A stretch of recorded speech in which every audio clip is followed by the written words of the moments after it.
Here we go. Hello everyone, welcome back to some more Wukong. I'm playing on a Sunday instead of my usual Sunday stuff because, hell, honestly I just wanted to play more Wukong. So what? The new king? And a red dot.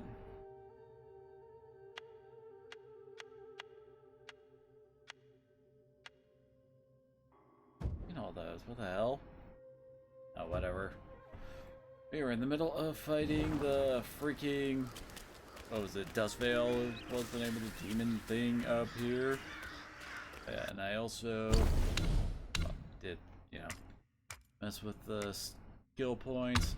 I just shoved them all into attack because, why not? Just kill stuff faster, you know?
I was hitting R1, not R2 for trying to that.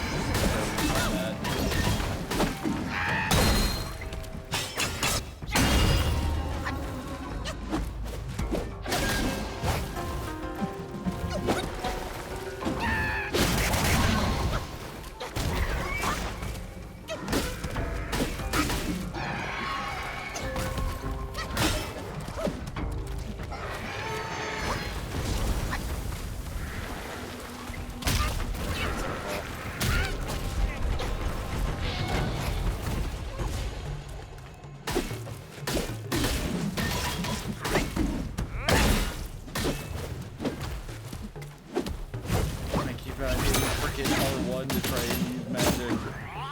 Oh no.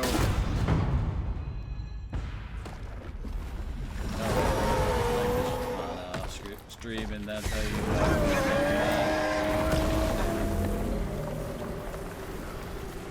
Yep.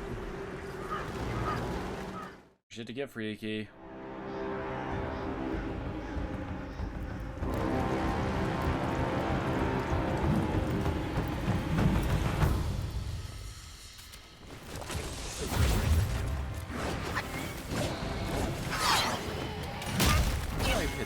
I swear.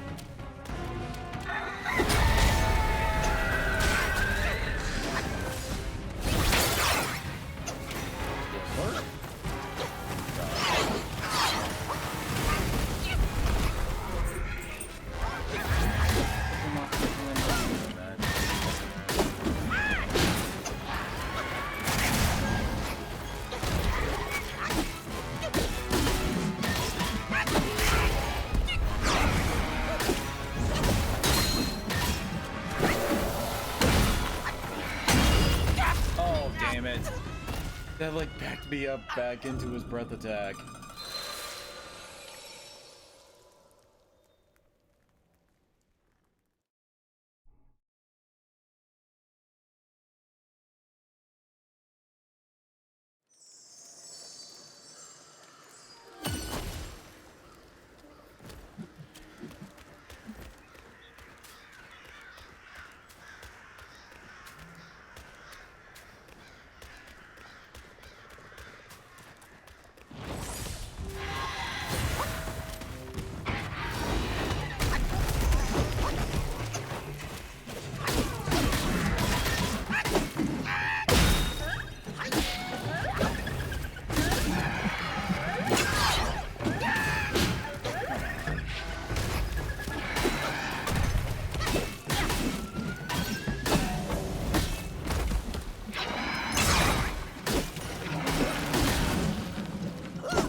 smashing circle there? Did I stun lock?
Okay. I got hit on the cooldown from a perfect dodge? Because I was mashing circle there.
Seems to have the down here as well.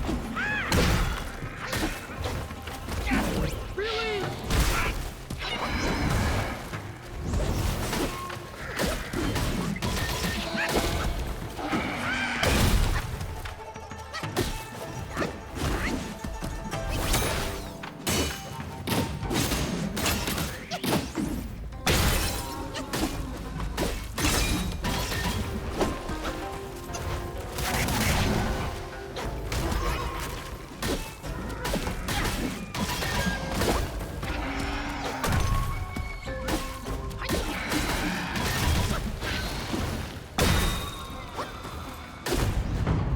Okay.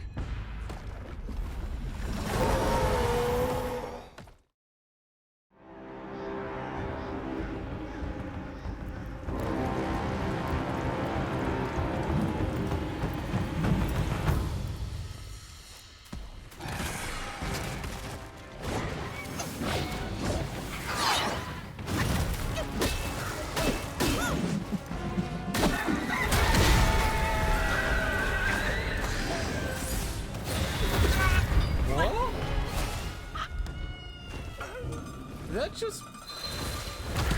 I heard the heal go off, so that basically one-shot me?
Yeah, that.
Give me that damage reduction.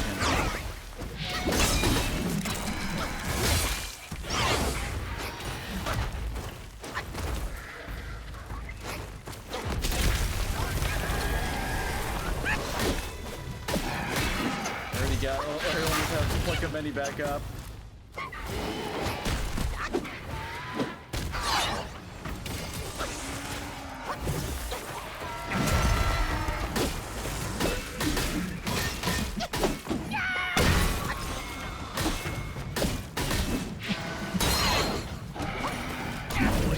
Come on.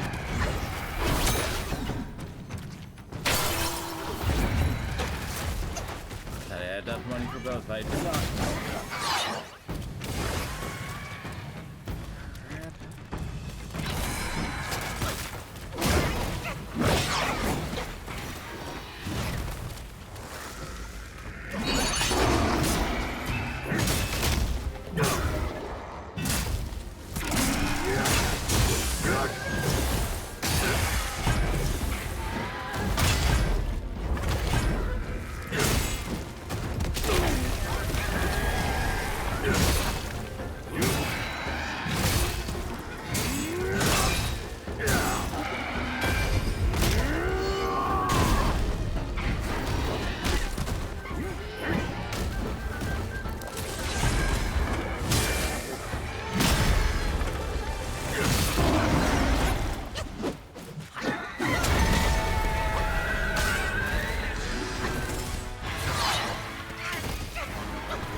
Thing.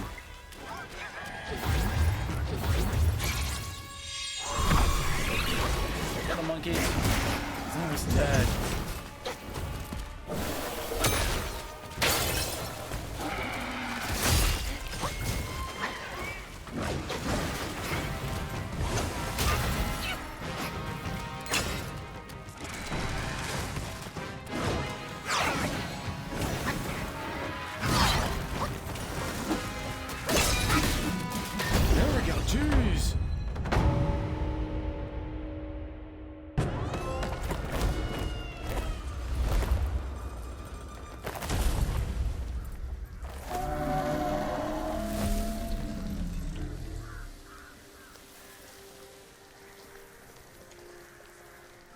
All these years apart. And they've marred you like this. You must not become a phase 3 lady. I journeyed from Mount Lee to delve into the mysteries of this valley. I didn't mean to hold this back from you. It was because I had to. I stayed my hand for my ties to his mother.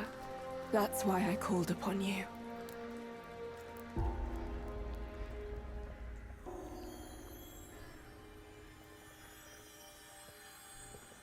Isn't that the needle thing that got shot into Baji and now...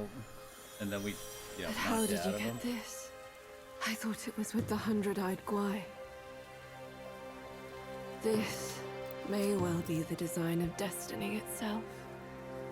I shall help you and restore its power. Consider this as my token of gratitude.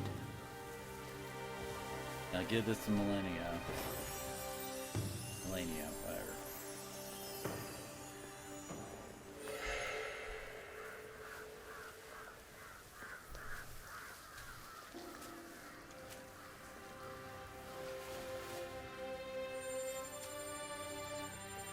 Nice and all, lady, but how are we fixing the moon?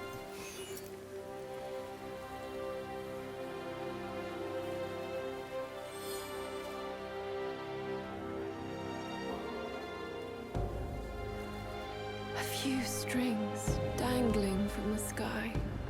No one knows whether they lead to weal or woe.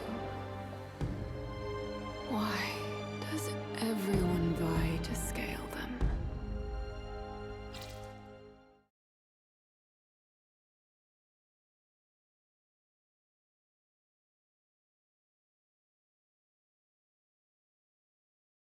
Oh god, I don't even really remember the like the area we were exploring before we came to this place.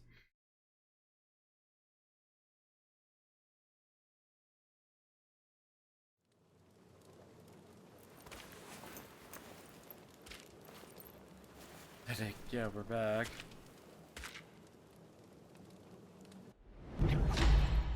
A vessel. Vessel of mine is forged not of iron or steel nor of gold, but solely from the eyes of my son. Prune steel? We got his horn.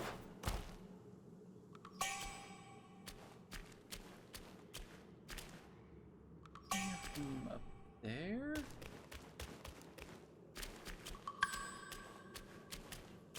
Good God.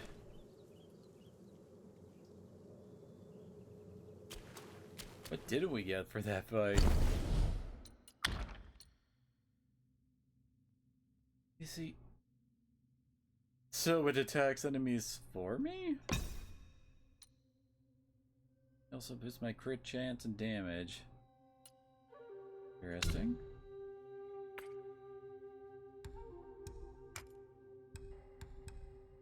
Steel forged from the unyielding essence of a spine that never bends to the relentless tides of time, to be used in crafting weapons.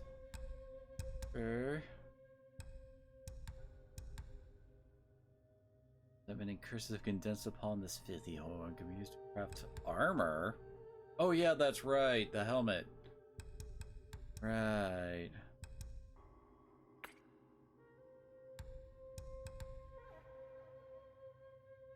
Oh, it actually heals freaking poison.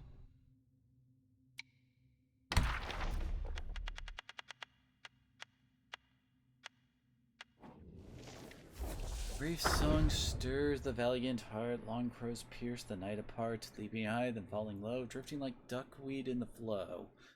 He lay on the ground, still unsure of how he had been defeated. The previously unremarkable Taoist robed insect Guai, whom he had previously dismissed as insignificant, now stood before him with a smirk on this face?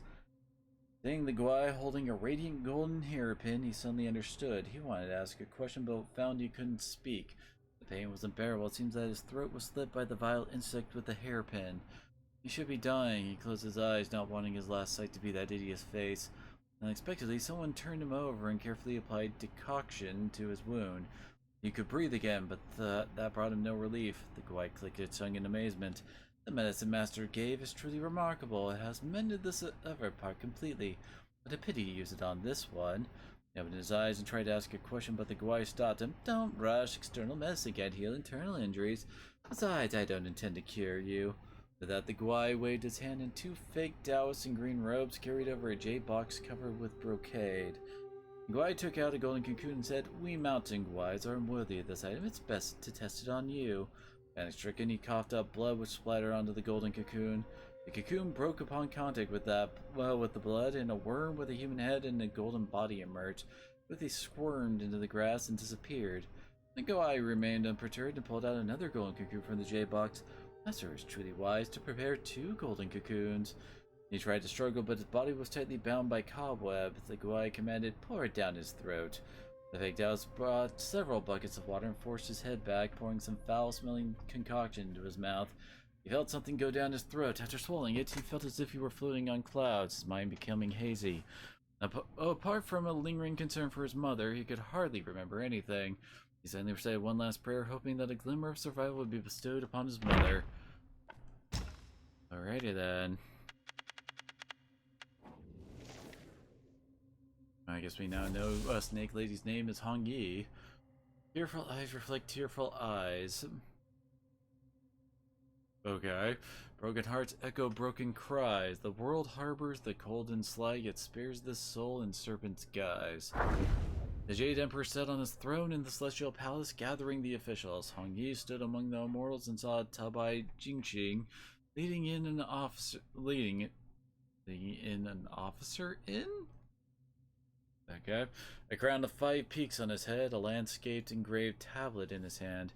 He wore the light of the 7 stars on his robe and walked to the pleasant music of 8 jade rings dangling from his waist. Tabai Jingxing then announced, "Your Majesty, I have brought the son of Bodhisattva Palampo from the Purple Cloud Mountain as commanded." The Jade Emperor responded, "Let the celestial official come forward. I appoint you as the Dawn Star, ranking among the 28 constellations, and granting you residence in the Palace of Illumination. Remember to be diligent in your duties and conduct your patrols on time." The newly appointed Dawn Star thanked the Emperor for his grace. The Jade Emperor then ordered the Crane Immortal and Supreme Celestial Inspector to escort him to his post, also bestowing upon him 2 bottles of Imperial wine and 10 gold flowers. The Immortals congratulated the Dawn Star while Hong Yi stood quietly on the periphery, observing for a moment.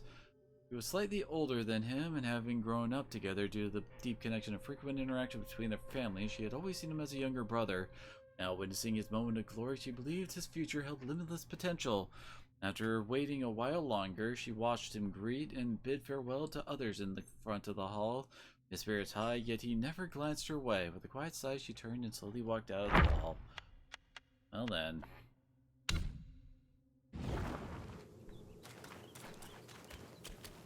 Guess we go this way?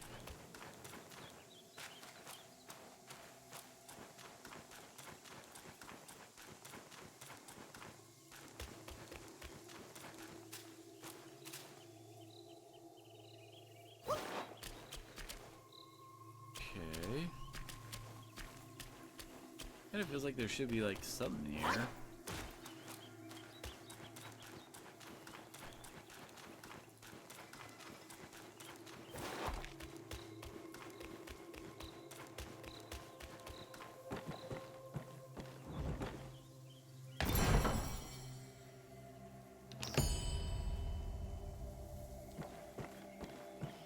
Remigration medicine?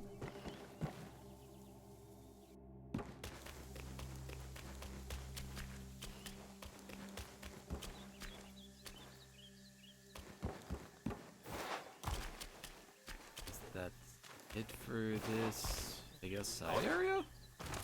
Like I said, I don't remember the exact route we took to get her in the other pass I did not take.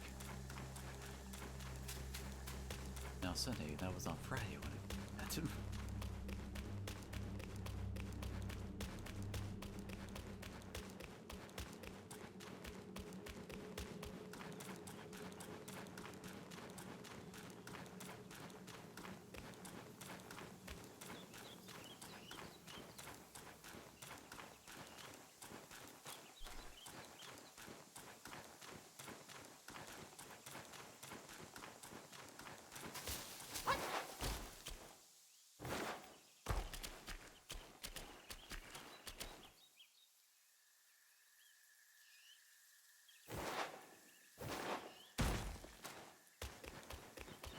Oh, where the heck am I going?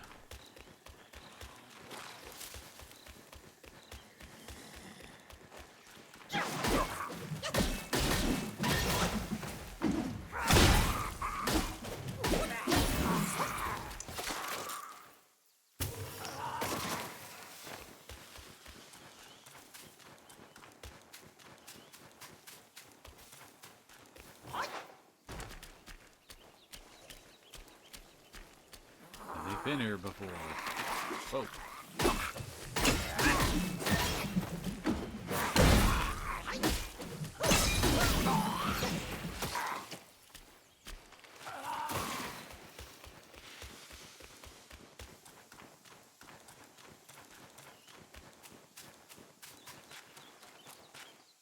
Making sure there aren't any other routes over here.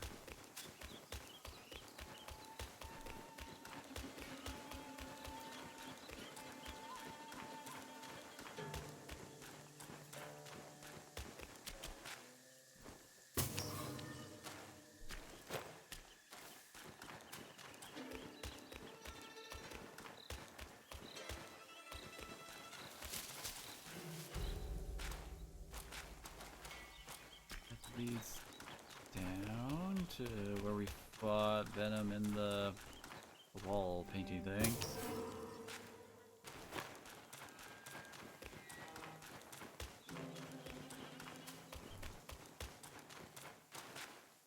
That shit over there be glowing. Oh.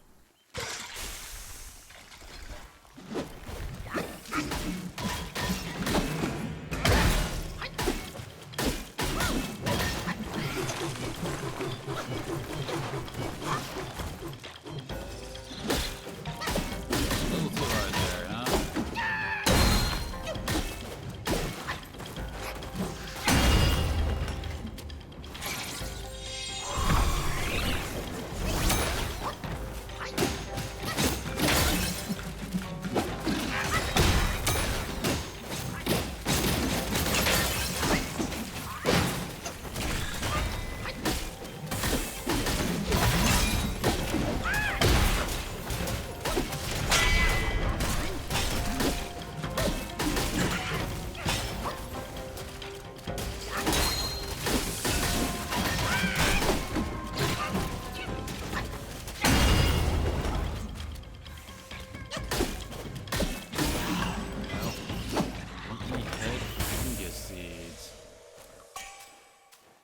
Your soul is mine.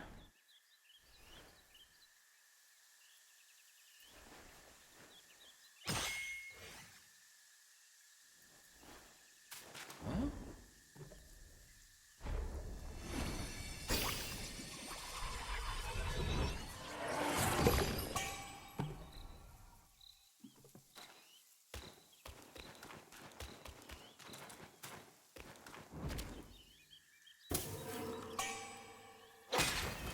Sunset of the Nine Skies.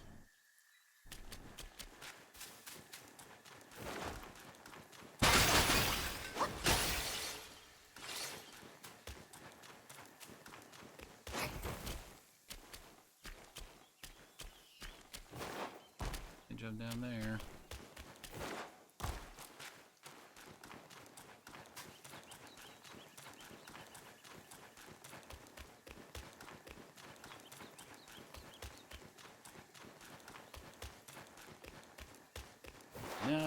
think this route is done. Can't swap out like their room and stuff. Yeah. You only do that at a shrine, I think.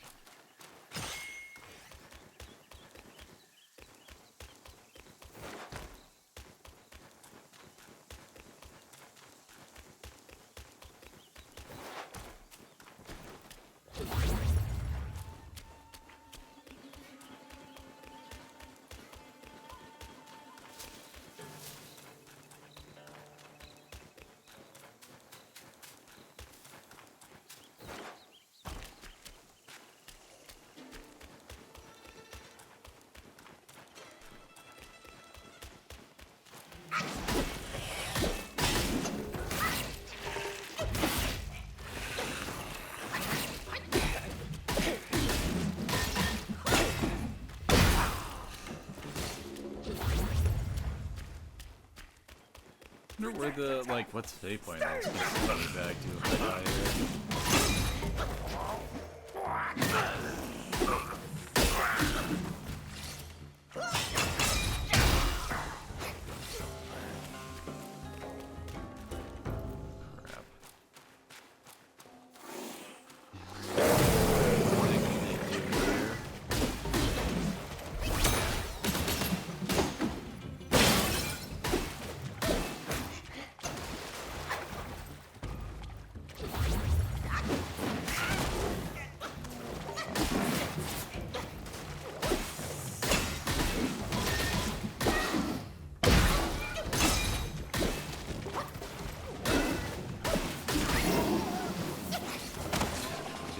Stop doing things.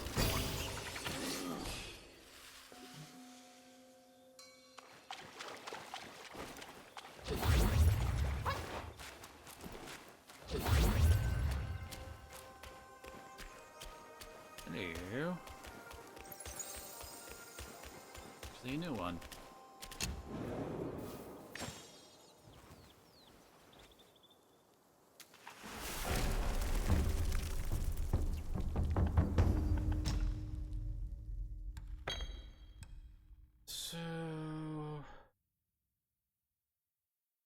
Okay, so I guess that one's for helping out with like your transformations and vessel usage, I guess.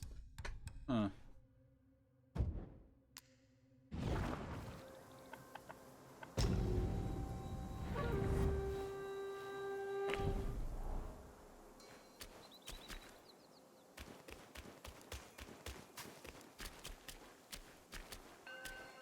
Straight that away or over here. And so we're getting cutscene. Please. You must save me. So, both my trap and my vessel failed. But how? When I saw him, I just couldn't. The Destined One then arrived and bested me. Now the monkey has ransacked our hollow. A mere monkey showing such disrespect. Your wound was recovering. But now it's getting worse.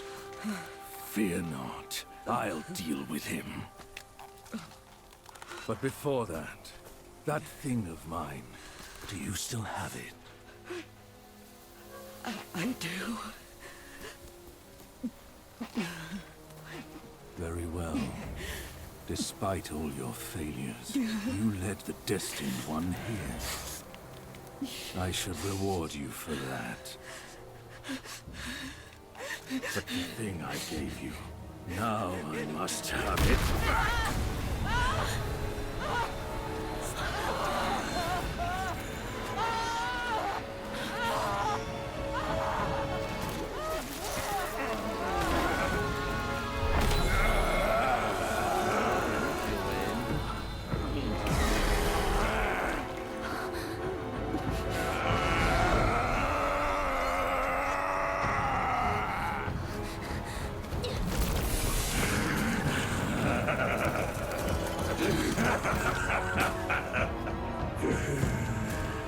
You girls are far too young to comprehend my design. This, along with those relics inside him, shall free me of Kunlun's reign. Rest assured, darling, I'll avenge you. Now let go of your misery and rest in peace. Okay then.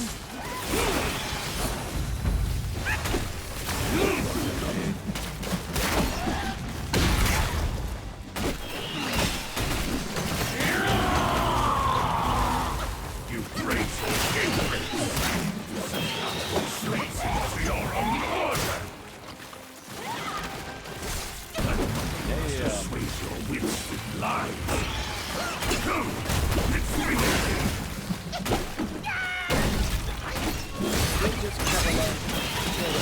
You deny the path of ascension. I might as well walk into the void.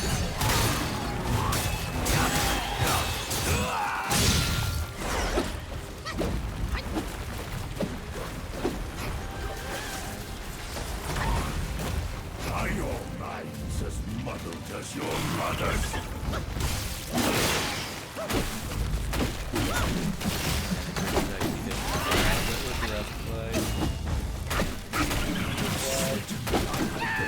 For a nod from up above. They are fruitless, all my dignity they foul or not.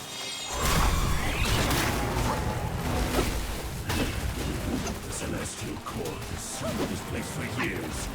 Yet you girls never understand what I tried to achieve.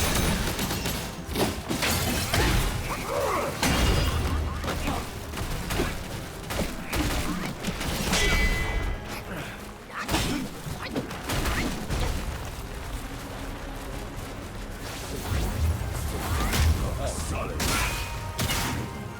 I forbid.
Spare me, Bodhisattva. You'll never make it without that negative power.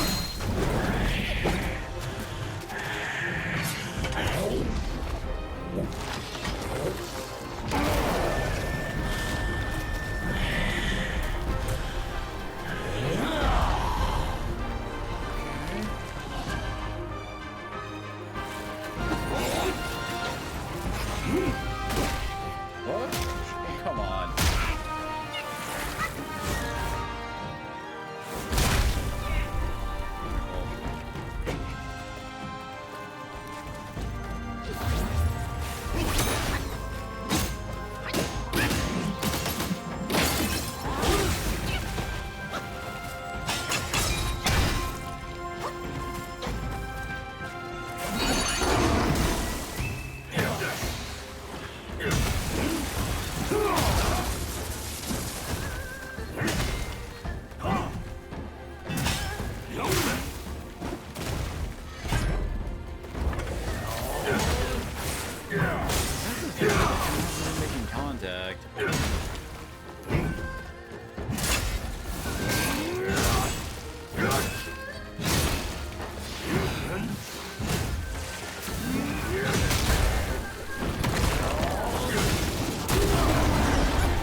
extra shy. Come down, Grandmaster. I need you. I think I missed some parts from here.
You haven't changed a bit.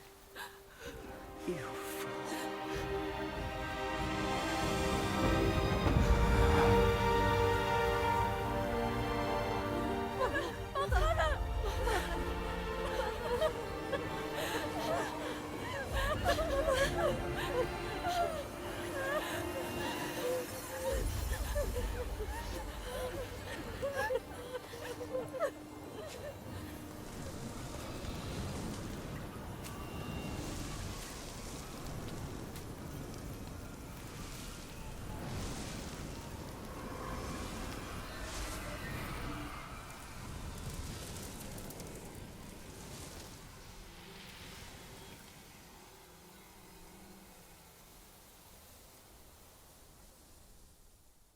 Fantastic what that is, but it's ours now.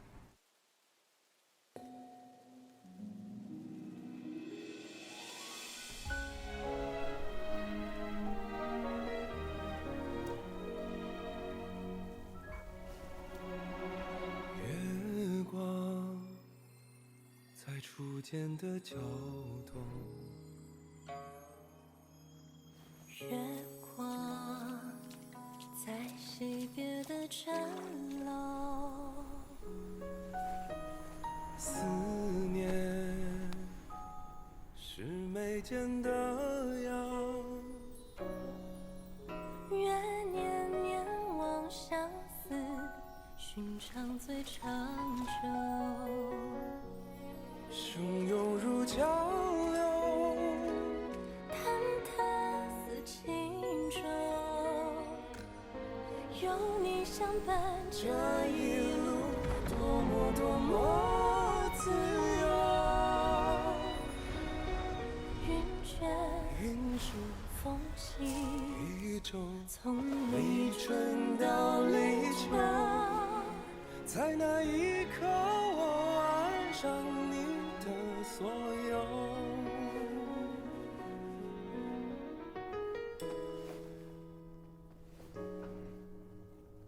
忘了是心田的沟，记得是老套的酒，指引是相拥无言。愿天黑花当你，总会说不够。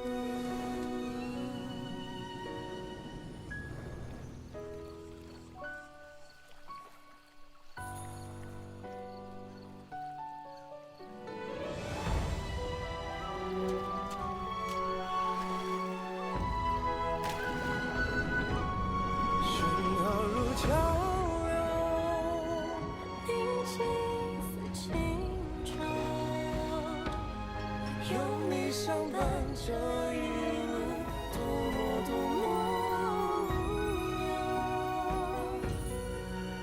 玩耍朝露昙花苍过，黑也不过白昼。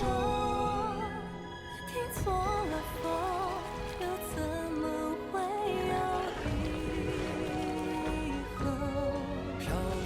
情中，知了无争流，你不放手这一路，可怜我有多久？欢喜或真爱中绽放，或者不是，永远无分下一世莫回眸。真情难留假意未够，相守，今生有求，下一世相遇，请别再回眸。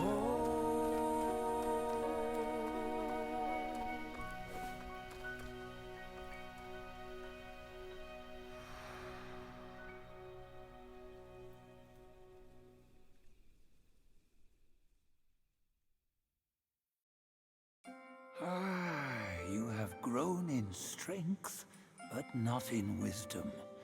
You've not only hurt Bajia and his darling, but also laid waste to the seal of the High Ones. A grave misdeed. Mortal or immortal, all seek to break from the past and start anew. I wasn't expecting to Yet suddenly beat the destiny, final like boss a of the lover's chapter tongue, in one speaks go. one And way just and going into a means random another. location. Though you may savor it yourself, Like, you can never kinda tell if you ruined truly trying to do want side it or stuff. not.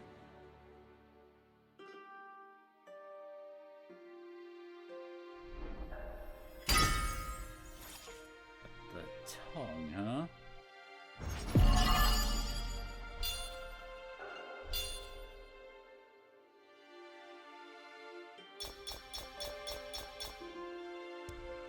Celestial ribbon. This celestial shuttle's delicate touch is as light as a cloud and as vibrant as a rainbow. Craft armor. Steel. Another sky-piercing horde? I got 3 of those now.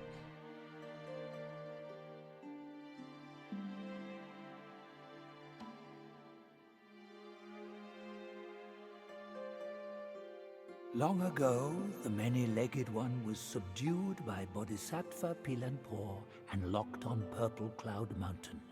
Only by a plea from the celestial court was he spared. The immortals dispatch minions to enact their will, while they remain serene, as if playing a game of chess. Pity those pawns. They know full well what they are, yet they cling to false hopes and even take pride in it.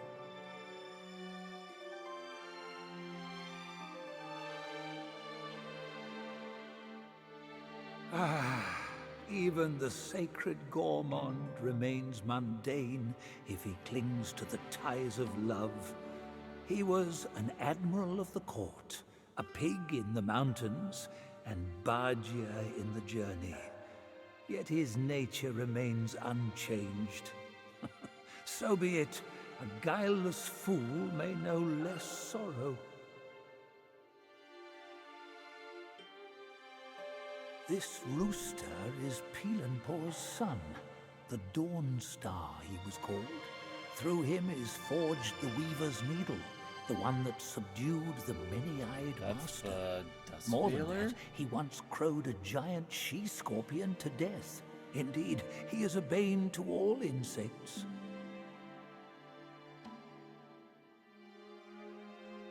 This one must be a high immortal from the court. Amid the trials of the 7 spiders and the many-eyed one, it was Bodhisattva Pilanpur who lent a hand. No aid from the court was given. But Wukong is ever heedless of rules. He might have sought higher places for help.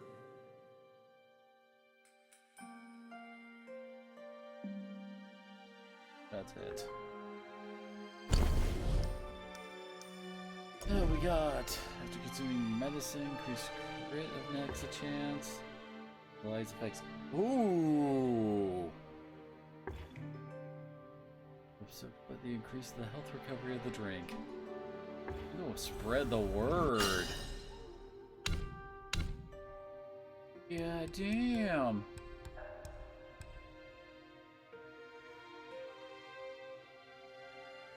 Oh, that is like a free life thing.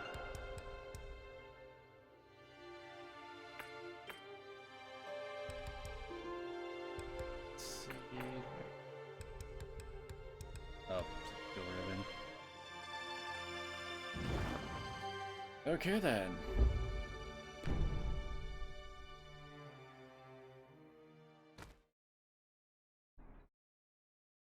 And I'm gonna have to do a second freaking run of this game with a guide to try and figure out all the, like, hidden stuff I haven't found.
Revenant Stalwart.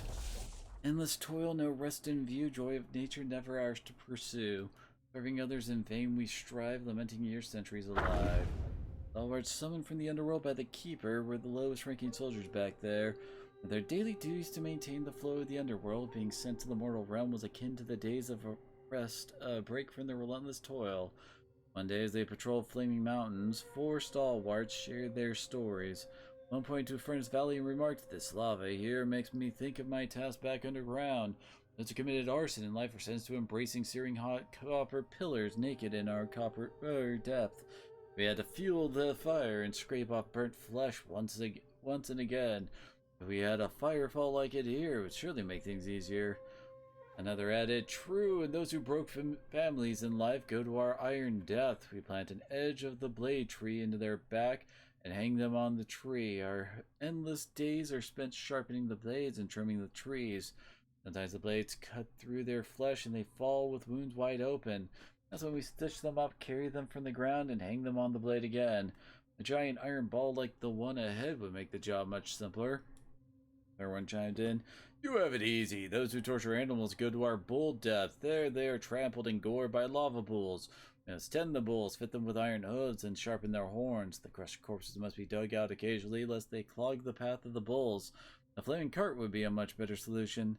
Last stalwart gazed at the landscape of Flaming Mountain and exclaimed, "This place is better than any of our depths. Don't you see? This is the best depth with state-of-the-art torturing tools. I am now living in my dream." Hearing this, all the companions spat in disdain and left.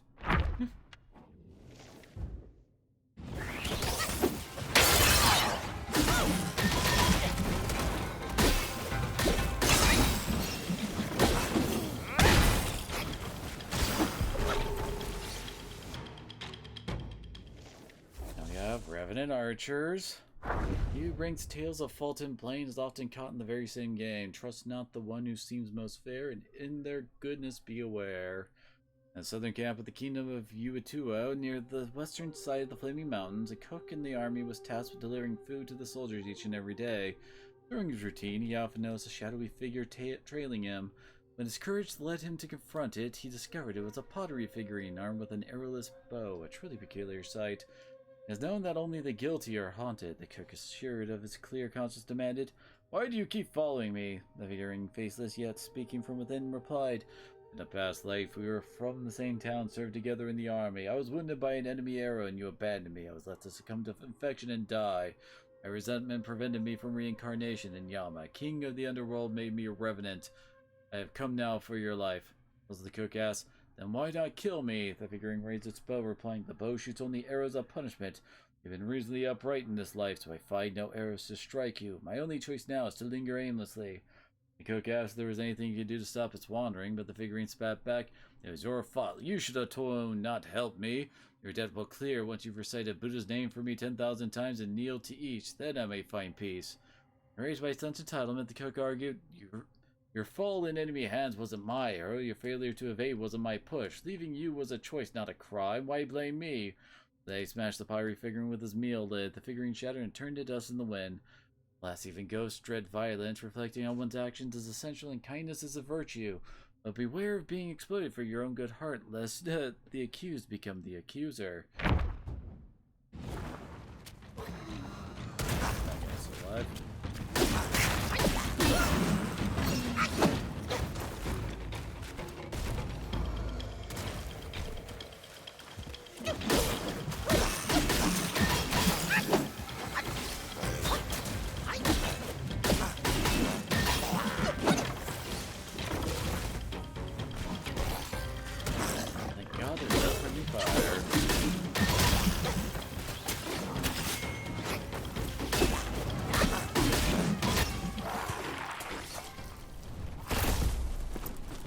Time was I guarded the Celestial River with my boys 80,000 strong, and the puny revenants dared to impede me. That grand transformation of mine was the only reason you're still standing here. A proper kneel to show gratitude would be appropriate, no?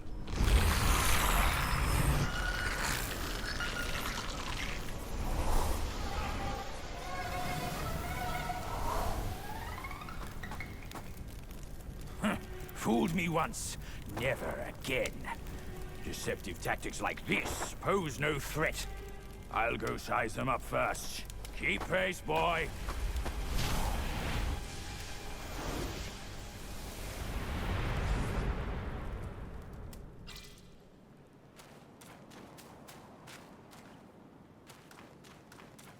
I don't see anything else around here.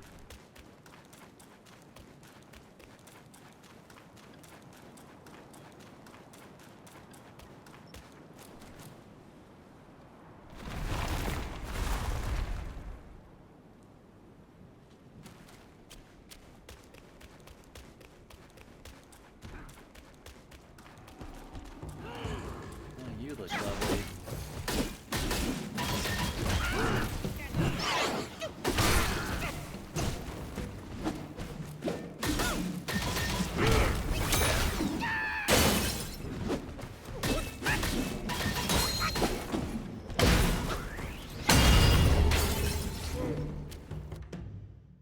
That is a lava bull remnant. I figured that we're going to be fighting a lava bull of some forms, given the fact they brought up in some of the stories. I am mighty in the finest attire, yet a twist of fate from life to mire. The underworld trials are no mere lore. They know it all when they see your core. In the kingdom of pure joy, there dwelled a high official from a lineage of glory. His father, a beacon of honor and privilege, has passed recently. Not long after, the official himself met a sudden death. His soul, bewildered, found himself in the depths of the underworld. Surrounded by terrifying sights, he came to a halt before a colossal stone gate and peered inside. There, he saw charred corpses on their knees, twisted and shrunken from the relentless flames. Their faces erased under chains and shackles. Among them, one scorched figure struggled to rise, shouting, "Zerong, my son, it's me, your father!" Better, the official's childhood name resonated with truth. He hastily asked, "Father, why are you here? I held so many rituals made for your passage." Guard Spirit replied, "They are futile. Virtues in life bring fortune in the next, but wrongdoings must be paid now. My misdeeds caused many deaths, and Yama condemned me to the ceaseless depths to burn eternally. My son, do not follow my path." Then 5 more charred spirits emerged, his ancestors going back to his great-great-grandfather, all echoing the same warning. Suddenly a chilling wind blew, and stone gate slammed shut. The official awoke back again among the living.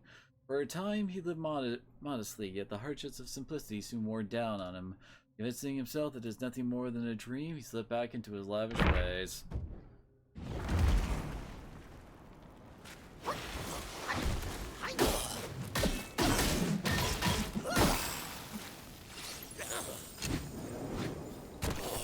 those guys have I died, and now I'm gonna start trying to smack you as I died moves.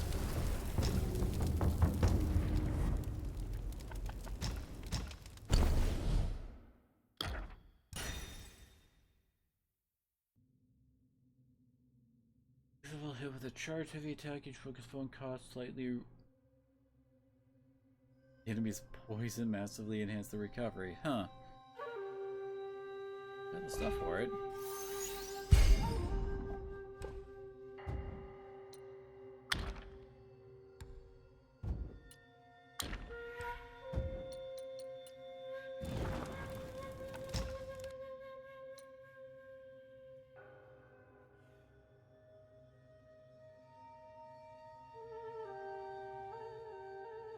Yeah, we get that after we're done with the poison region, huh? Armor looks pretty cool, though.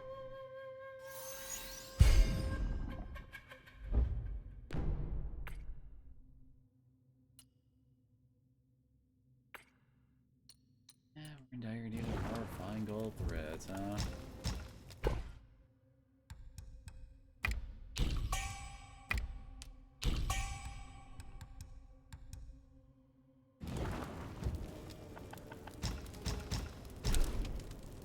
Probably has some new stuff here too.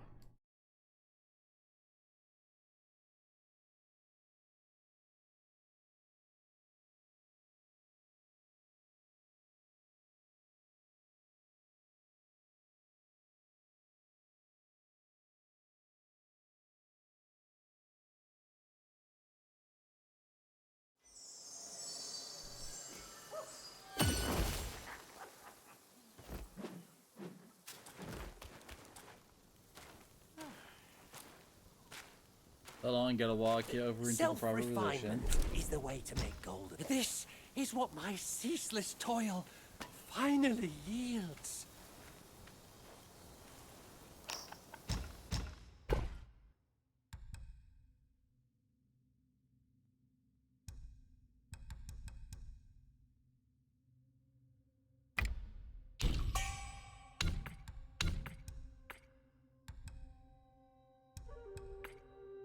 Big or small, scarce no shame in taking the pills. More unfair are the innate skills. 2 drops, honey. New gourd. Don't we already have that?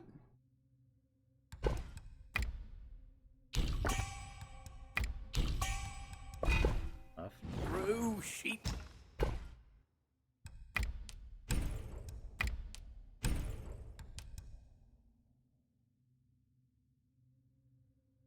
Good. Tipple.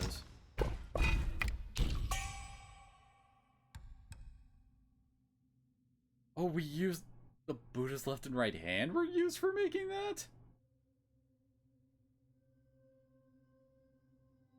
I drink all. Such fine brew would fit your gourd well. And we need 3 more awakened wine worms to get that to heal. Probably 52-ish%, probably. And also give it a 3rd enhancement.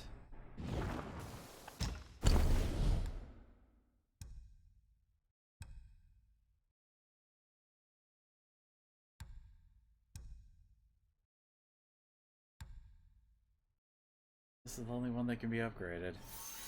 Yeah, you need a fine gourd to drink from. Yeah, I'll fetch you a fitting one. Alrighty. Next time, down a few mouthfuls in one go.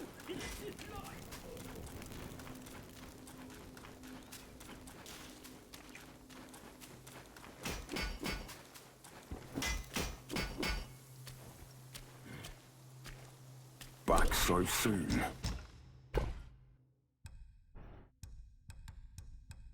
buy up to the tier 3s now, which really aren't the biggest concern. Give it here. I'll get to pub.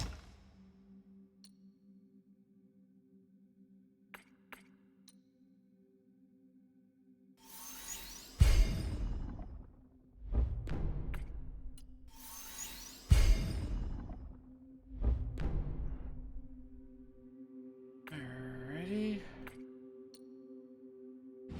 Ondin, if you need sharper blades, seek me here.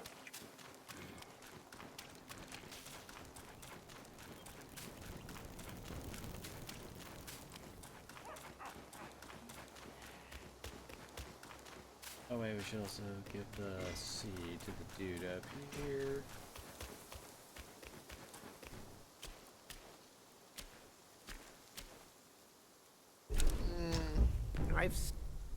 As they say, fine soil yields fine sprouts, and fine sprouts bear fine fruits. What do you think of my work? Guess I'm only missing one.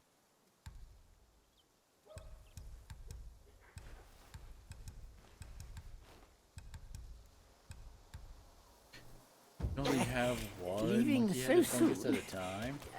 Do visit from time to time. Yeah, there's a lot.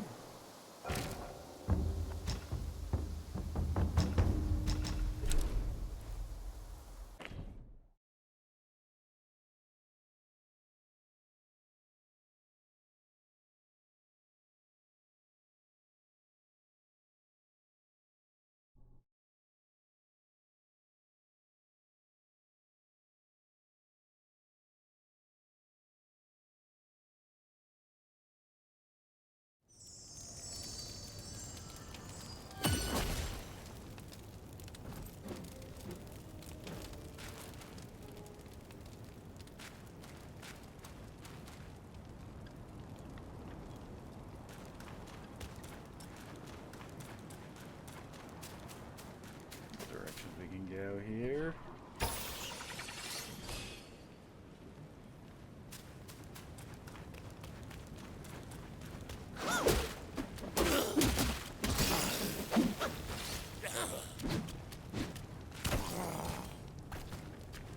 These guys are just reskins of the frickin' mountain monks.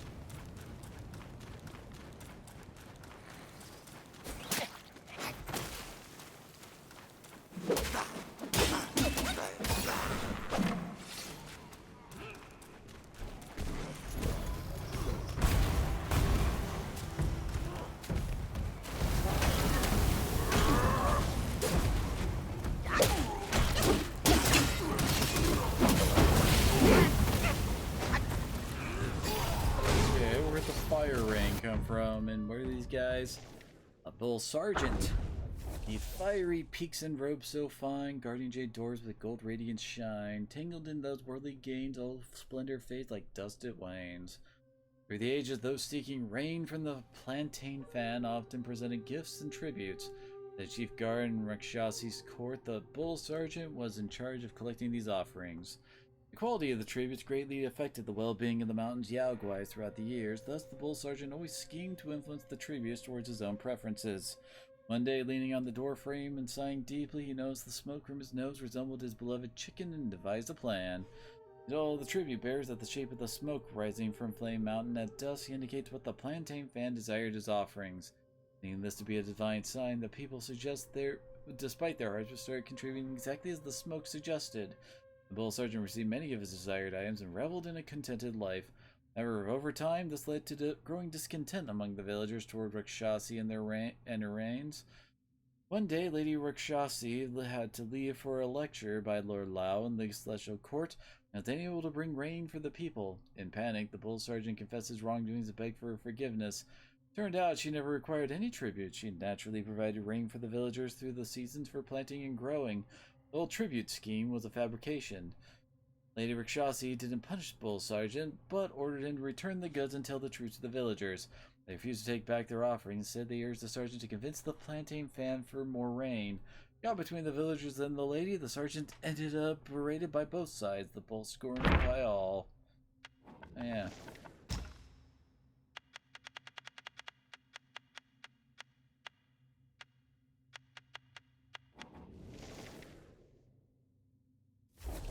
Wait. All the sisters suddenly got added?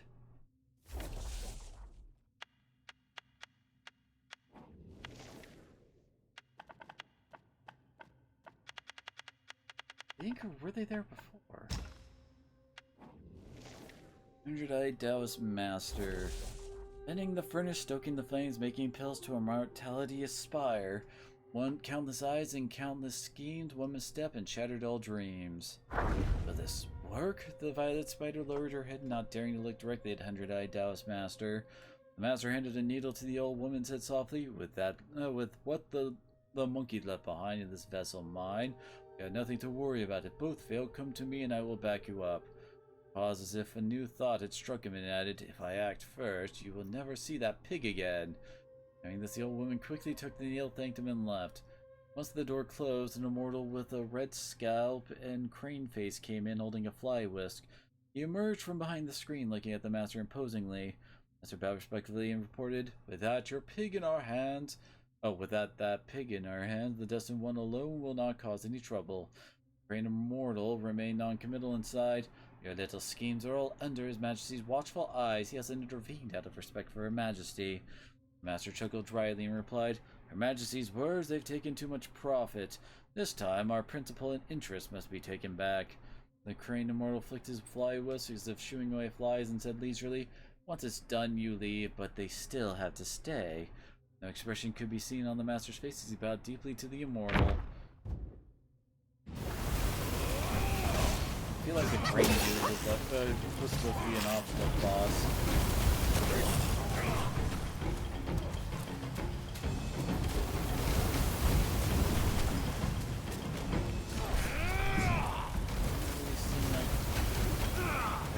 Where that stuff falls.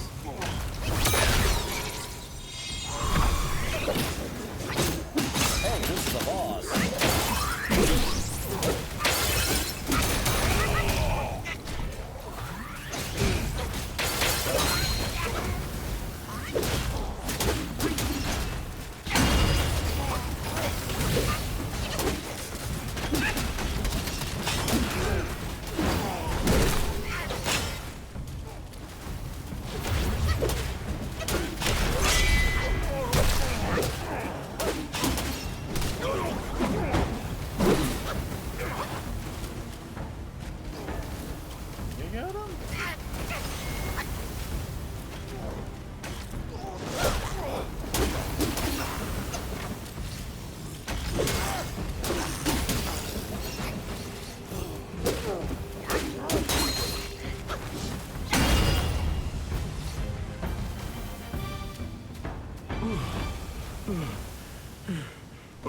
Lad, it can't be you.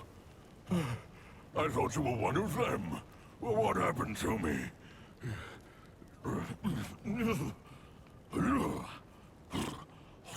vanguard of the Bull King is relieved you're unharmed. Well, consider yourself lucky. I knew of you long ago. The thing you seek, the king must know about it.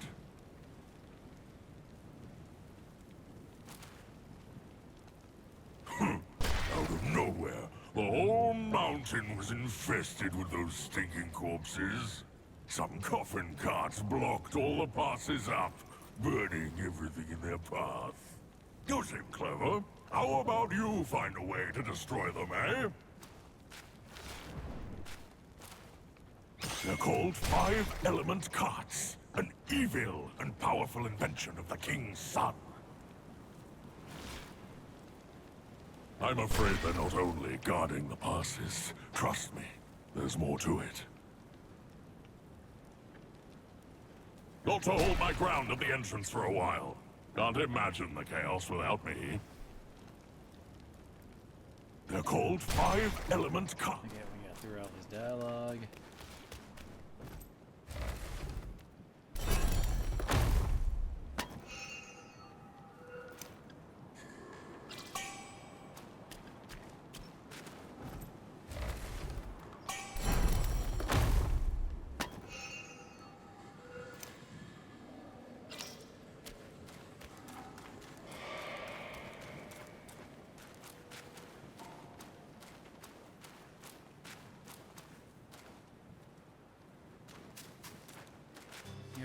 of chests here.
Five element carts. 5 carts aligned with elements 5. From their fusion, fiery life does thrive.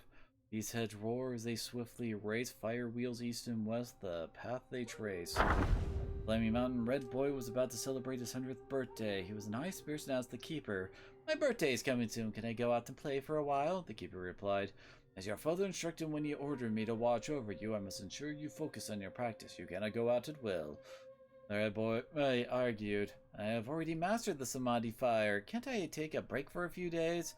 He spoke. He punched his nose, releasing a burst of flames.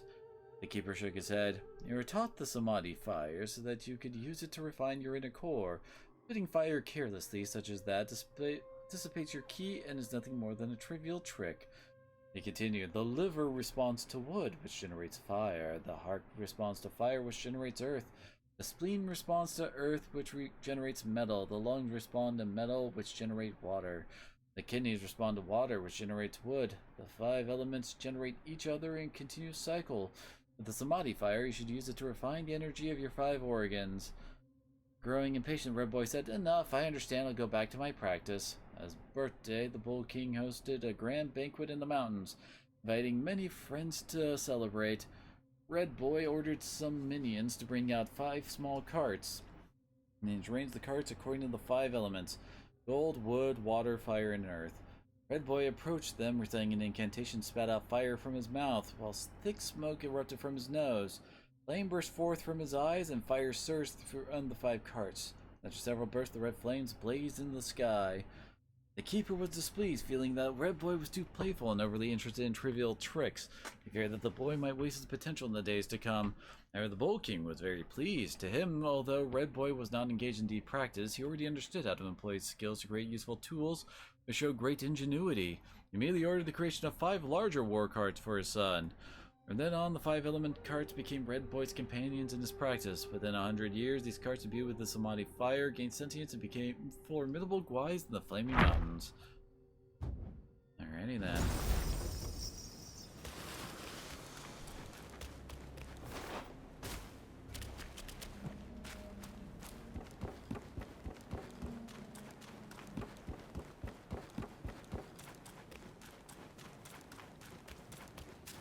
because of fighting that thing. That feels more, main pathy. Here.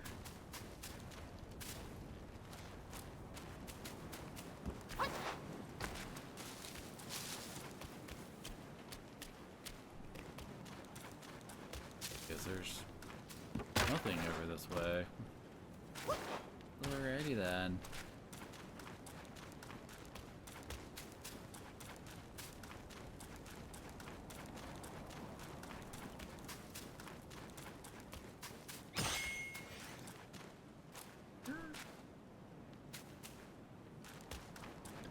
Is there a shrine right there? Or is it back even further?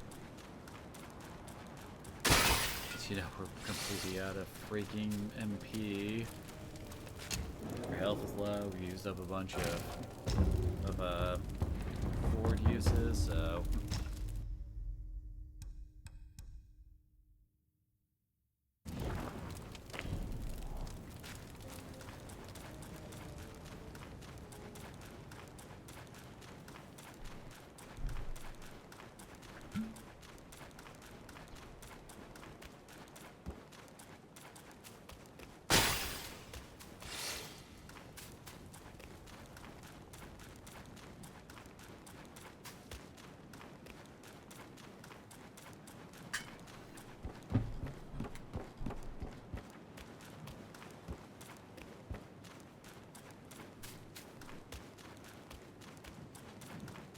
I guess we have 4 more cards we got. Oh.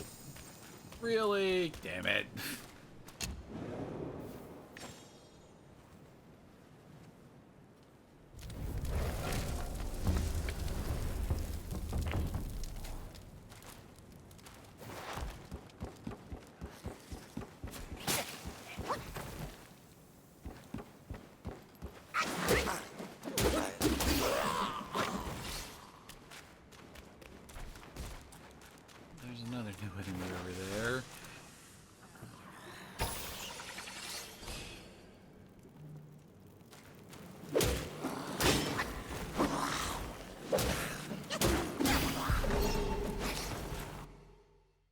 You are Revenant Charbone.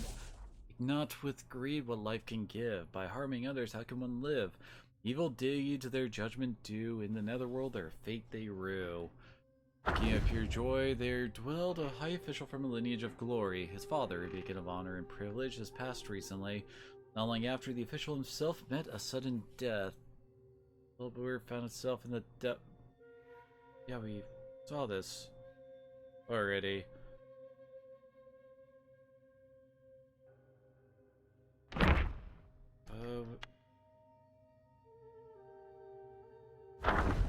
Yeah, it's this one.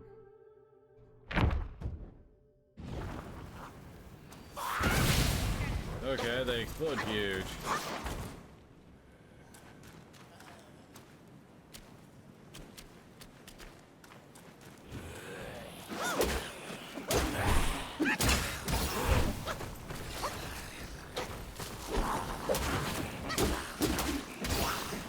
Use that damage enemies too.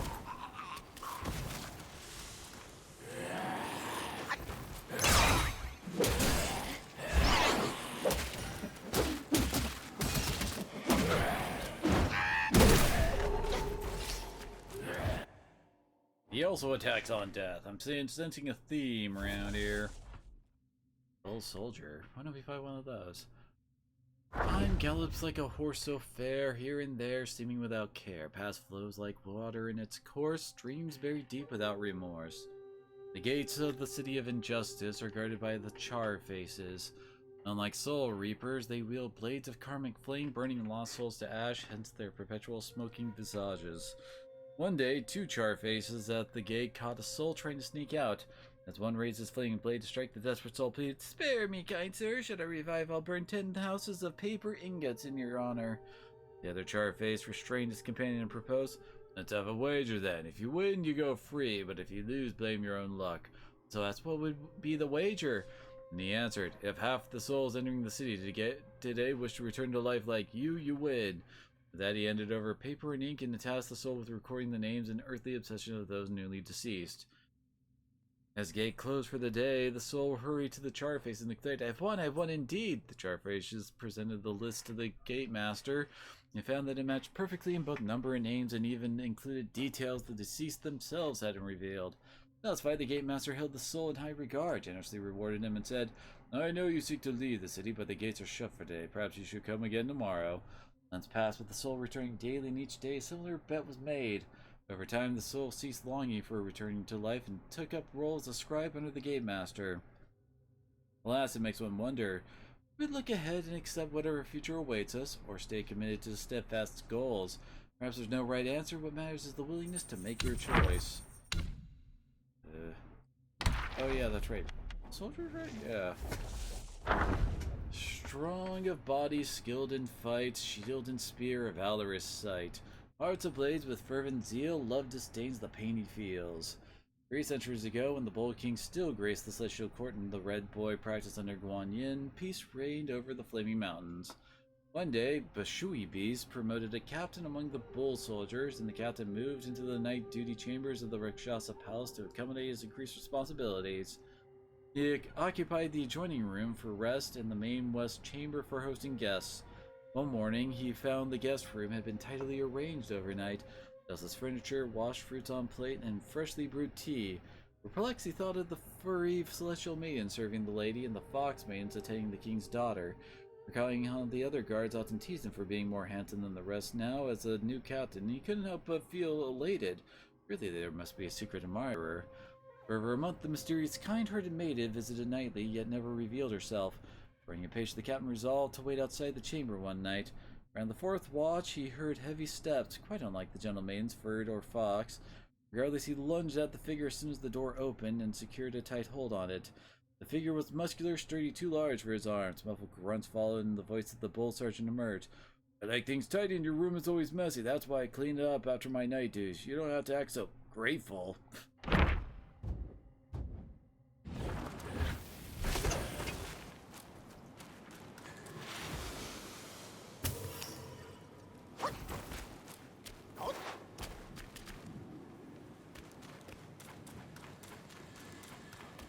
Great. They're bad demons.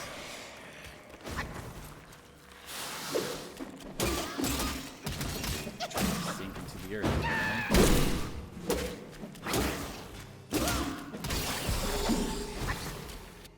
Great. Lava bat! And flames that leap and kiss the sky down to earth, their fiery flight. Forged in flames, they rise once more, braving trials for powers pure. Flaming Mountain harbored numerous caves, yet most were filled with flowing lava, unfit for dwelling or practice. Finding a cool cavern was a prized rarity. However, as adept flyers in the mountains, the lesser back Gwais often discover comfortable caves on sheer cliffs. Unfortunately, the larger Gwais followed suit and claimed these caves for themselves. Angered by constant displacements, the bats were resolute in moving to Furnace Valley, a place of towering firefalls and rivers of molten rock. No other Gwais would dare to venture there, and all advised them to leave. The bats, undeterred, dismissed the warnings and retorted, We can never secure a comfortable hideout when you are around. That's why we've chosen the most dangerous and treacherous place in our spiritual practice here. It's a matter of life or death. We're done being victims and being pushed around. Fortune favored their resolve and rewarded their practice, though the scorching lava burnt them time and again, and forged their fiery skins, and dodging the spewing magma honed their agility. Thus no path is set in life, while well-trodden roads may offer smoother travel. Striking out anew invites trials and derision, yet the fruits of such journey are uniquely gratified. There we go.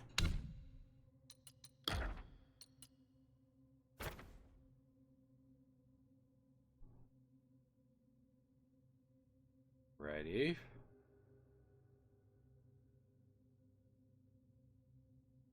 Huh, and it can heal us, apparently.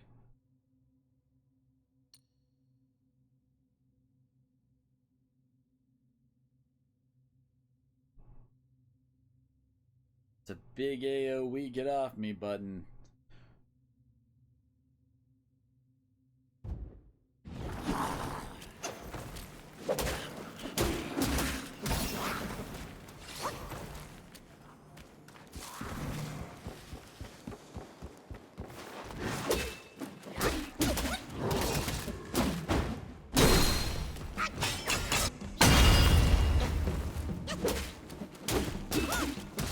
Oh.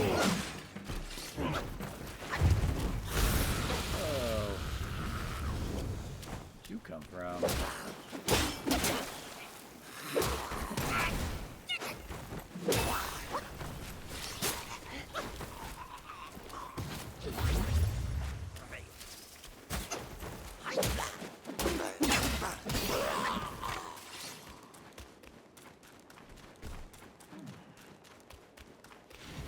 We got a couple paths here.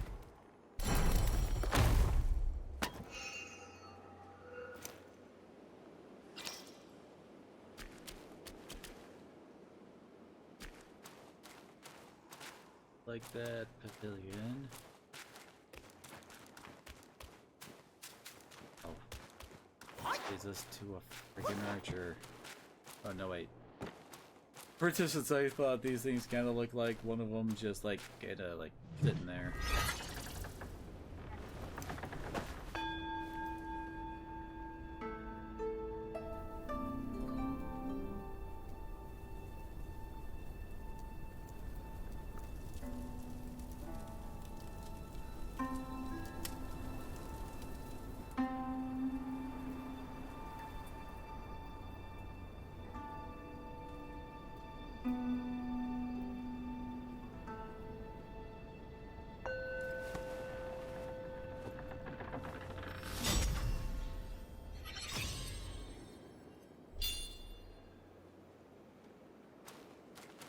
Big guards over there.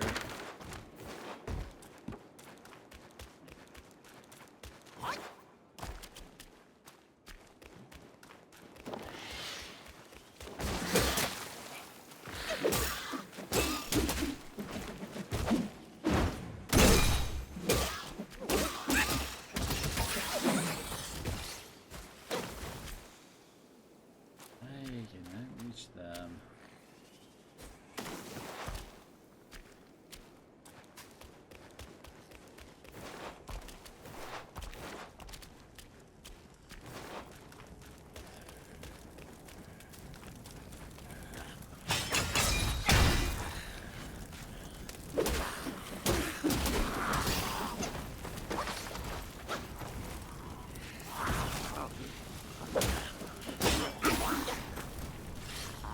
Oh.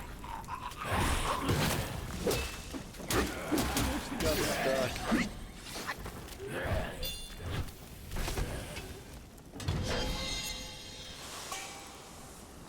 That's a Lingtai seed, huh?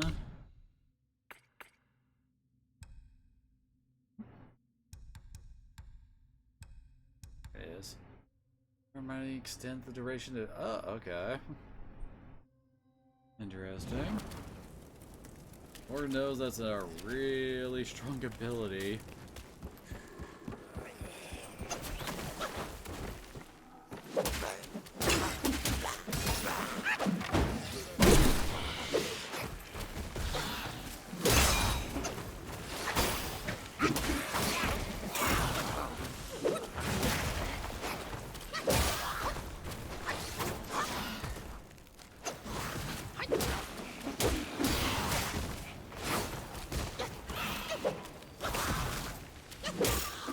Just keep happening to me.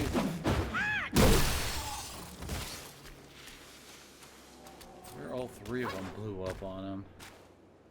Ooh.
Bad moment to transform back.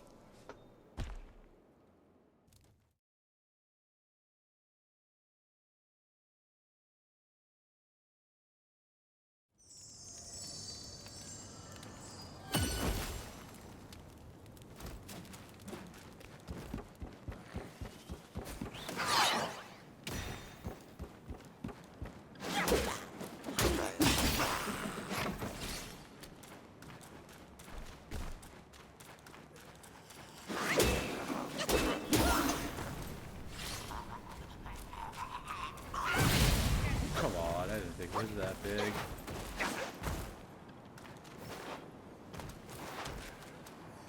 I have to fight you.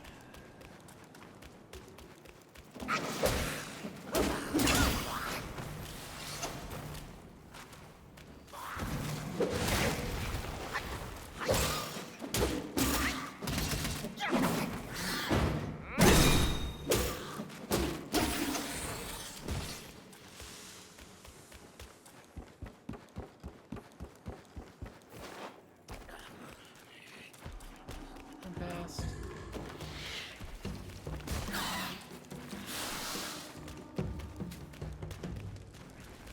I feel like the big guys can't actually like cross the bridge over here. It's like really small.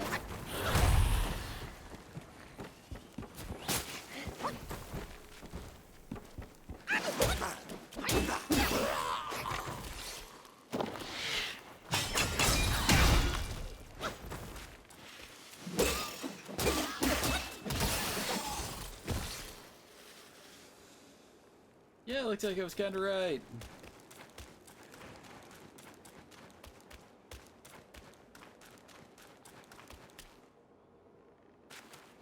What?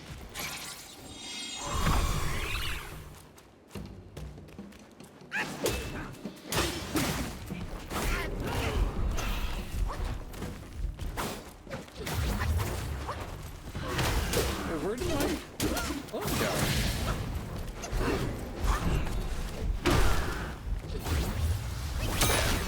Them?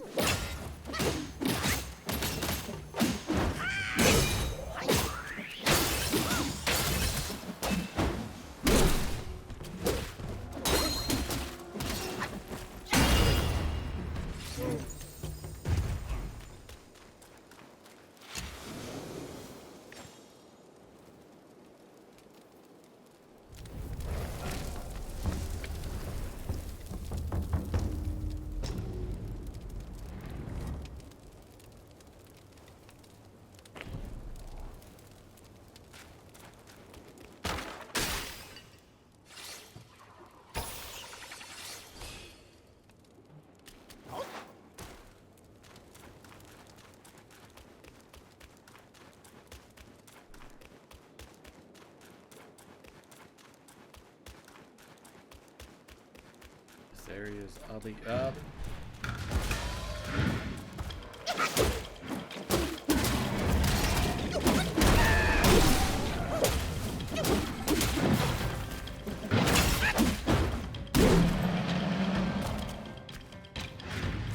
Is he holding a skeleton?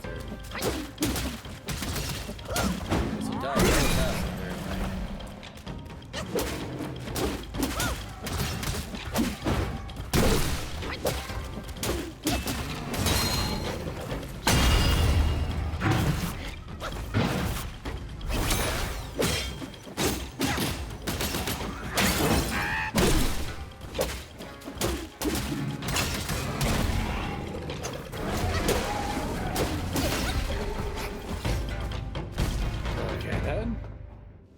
That just happened. Mountains, a deity grand, envy not, but anger does stand. Within his grasp, a skeleton light, a romance lost in the distant land. One day, a tattered-clothed girl stumbled into the Valley of Yellow Wind Ridge. Covered in wounds, she sought refuge in a cave belonging to a rock guy after noticing some living goods inside. When the Father of Stones discovered her presence, his initial intention was to expel her. However, upon witnessing her pitiable condition, he relented and granted her permission to rest for a while. To his surprise, the girl ingeniously utilized the wild fruits and game found in the cave to prepare a delectable meal. The tantalizing aroma tempted the father, stoning him to reconsider his decision and allow her to stay and continue to cook. From the point forward, the stone deity would regularly procure ingredients while the girl skillfully transformed them into delicious dishes. Thus, the Gwai and girl coexisted harmoniously for a span of 2 years.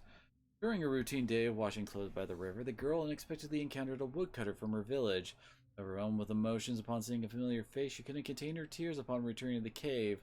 Through her sobs, she revealed the harrowing truth that she had fled from her abusive parents, who planned to force her into a marriage with a foolish suitor in exchange for a dowry. The girl now lived in constant fear of being captured and forced to be taken back to her oppressive home. As expected, the following day at noon, a group of five? I get five. A group of villagers arrived at the valley. The girl's parents, afraid of the Yaogwai, desperately pleaded at the entrance of the cave. Despite their pleas, the determined girl refused to comply with their demands. Frustrated and enraged, her parents resorted to cursing her. However, their vitriol subsided momentarily when the father of stones emerged from the cave and, bellowing a commanding shout, caused the villagers to retreat in fear. As soon as the stone deity returned inside, the villagers resumed their insults, persistently tormenting the girl. The father of stone decided to guard the entrance, but the girl's parent threatened to bring a Taoist to subdue the stone Gwais if their daughter was not returned. Fearing that her presence would bring further trouble to the stone Gwais, the girl made a difficult decision to quietly leave the cave during the night. Tragically, she fell off a cliff and lost her life. The following day, the stone Gwais discovered her lifeless body already cold and devoid of any sign of life. Upon hearing about Lady Rakshasi, a flaming mountain, and her reputed power and compassionate nature, the stone deity made a difficult journey, carrying the girl's lifeless corpse to seek her help. However, Lady Rakshasi, with her deep understanding of life and death, examined the girl's body and came to a somber conclusion. She expressed that attempting to revive her would be futile. Even if she were forcibly brought back to life, it would be nothing more than a soulless shell devoid of the essence that made her who she was. Unwilling to give up, the stone deity waited on the mountain path to Flaming Mountain every day with the girl's body, hoping to gain Rakshasi's sympathy. Even as the girl's flesh turned to bones, he did not abandon his hope. Oh, it's the meditation spot.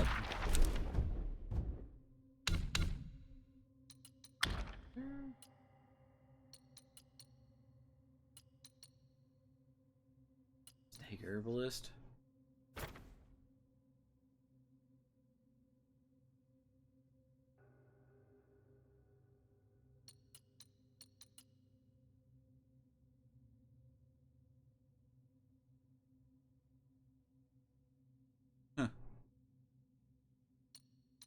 There's summon one.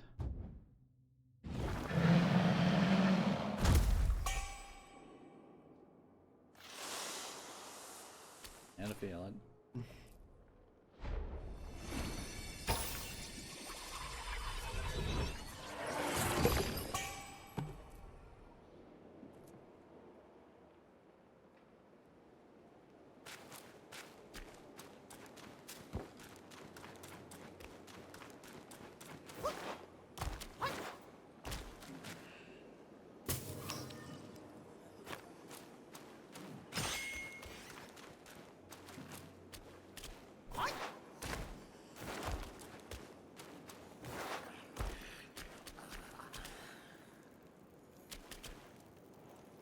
Just back there. Whoa.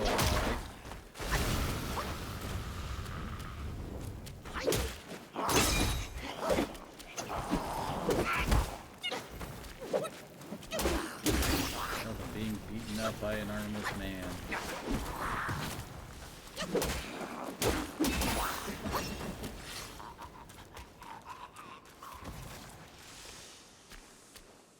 There's the jerk. Me where I can't get at you. Hey.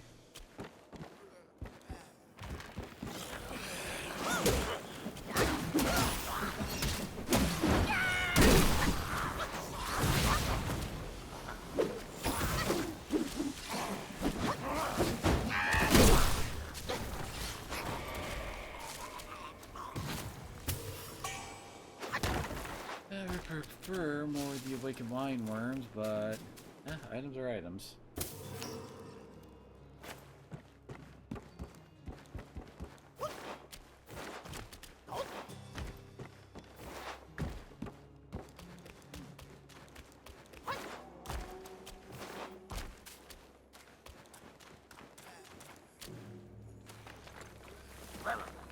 Melee.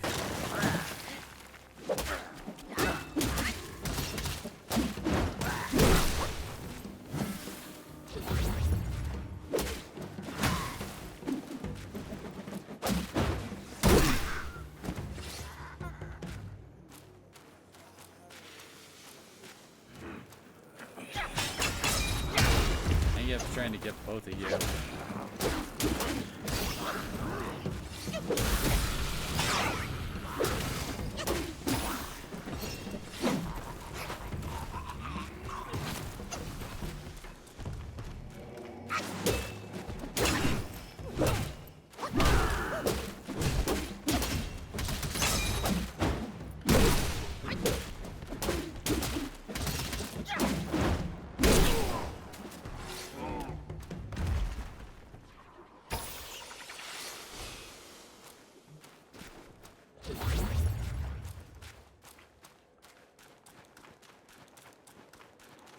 I wish we had like more benefits for maintaining high focus. Kind of like yeah, like in the Batman Arkham games, like if you get really high hit counts, you look special. Anyway, like you started like attacking faster until you like cash it out for one of the big finishing moves.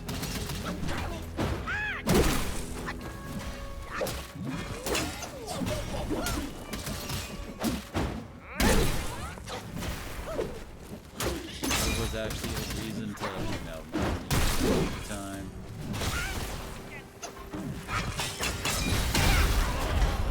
Oh, come on!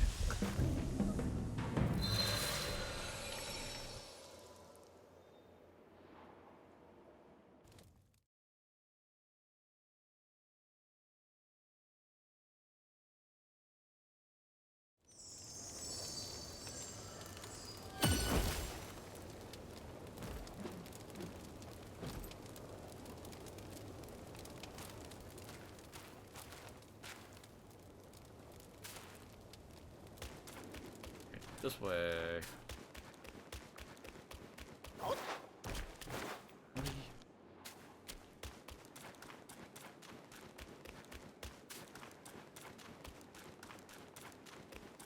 We can't open this door, can we? Oh. Probably where we're supposed to be going next.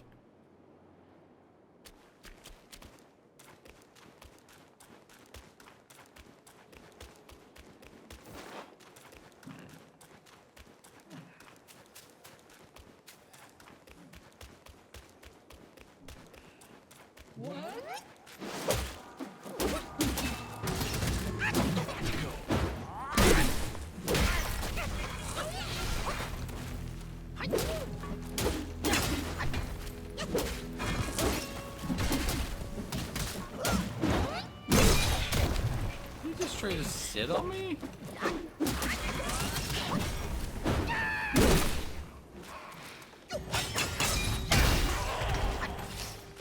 Skull of Turtle Treasure. That was the name of those guys. Like, seemed kind of familiar, but I couldn't place them.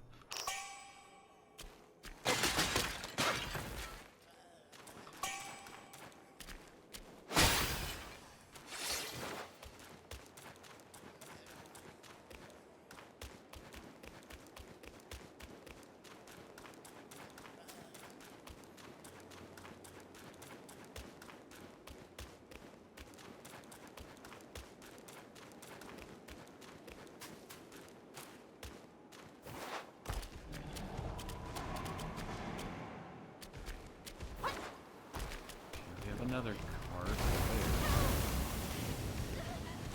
Huh?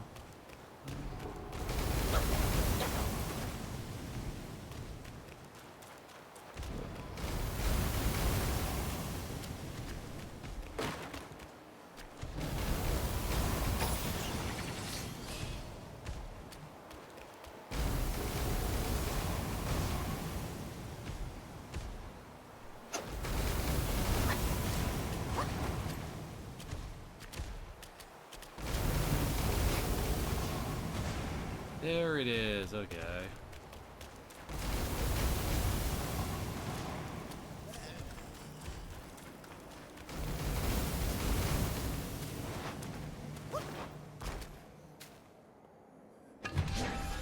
We gotta find a way down there.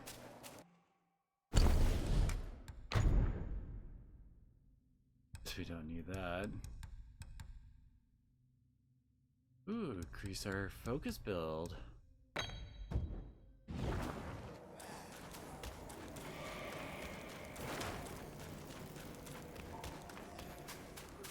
Wonder. Oh, okay. I can't just drop down.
Something when I try to dodge like that.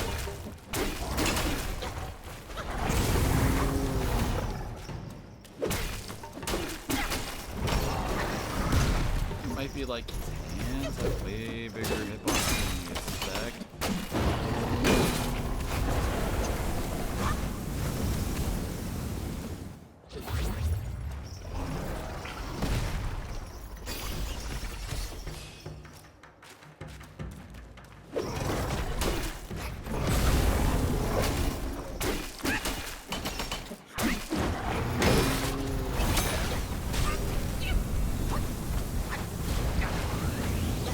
Did I move that like semi-permanent there?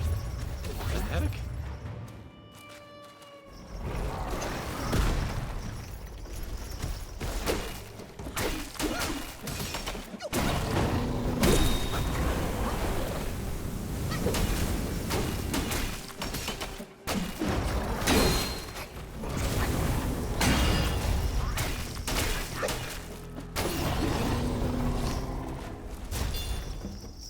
Okay, that's two of the carts down.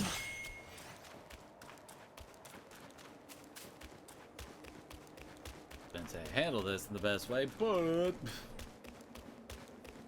did see a way to get down there. Figure out, hey, let's give it a shot.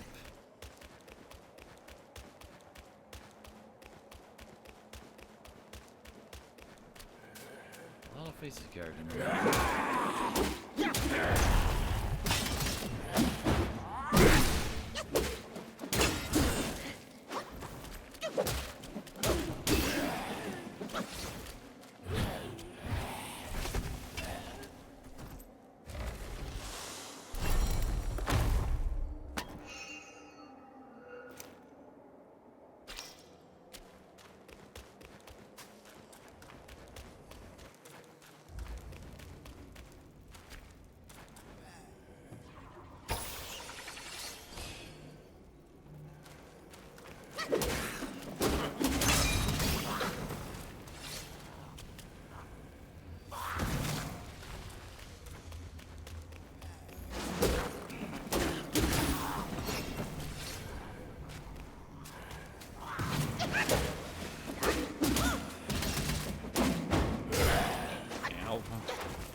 Really?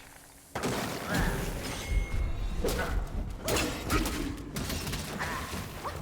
even managed to, like, pick one of these mushrooms and have it just be a mushroom.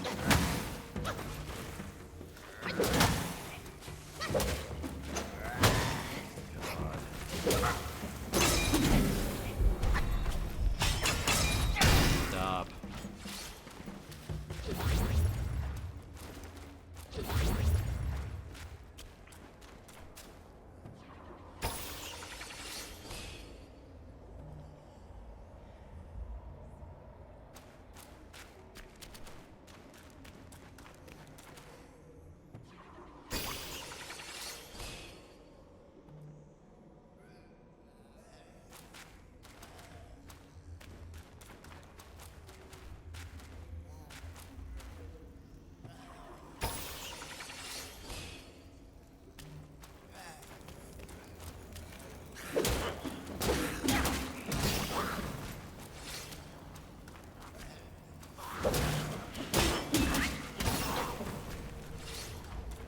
Okay, we finally made it back.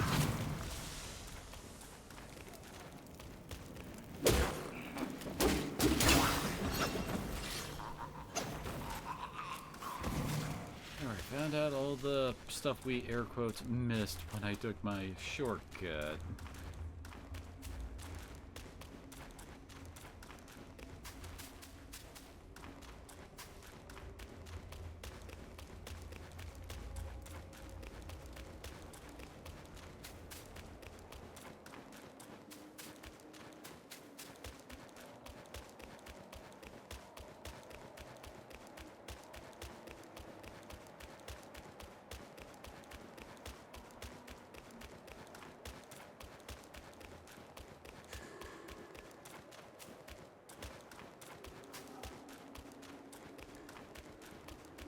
Somebody help!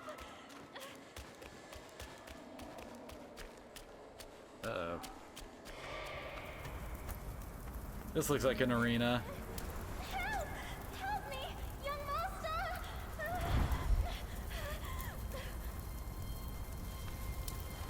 It's you, kind monkey! Oh, help me, please! Things went south in the mountain and I barely escaped. But on my way down, Guai's captured me.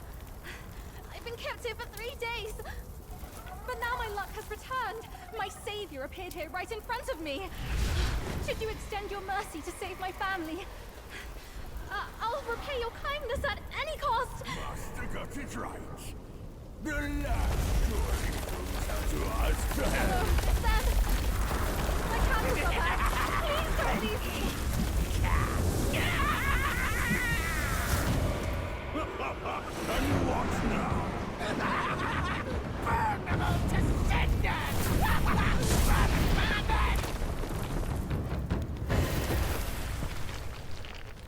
Burst and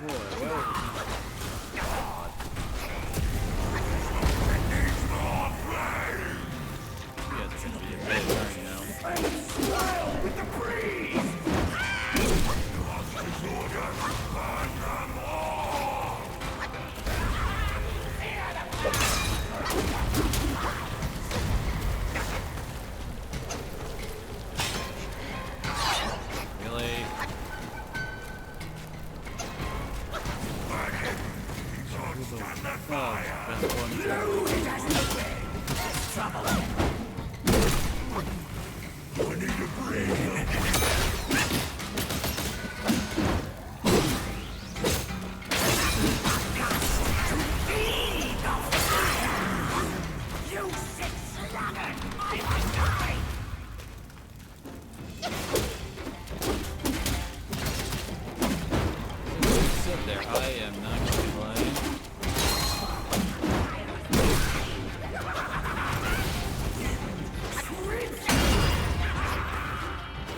quickest fire, fastest wind defeated.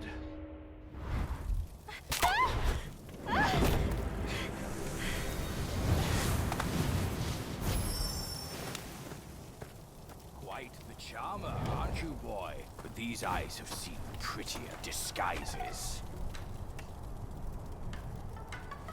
Yao Guai! Your true face! Out with it! If a single lie slips, my rake shall strike true! That was so close. Thank you for saving me. I am the Bull King's daughter, Ping Ping. Oh, nonsense! Chi-Chi? The bull has no daughter. Dare to fool me, scoundrel! I know who you are. My mother is Princess Fairfox. You killed her.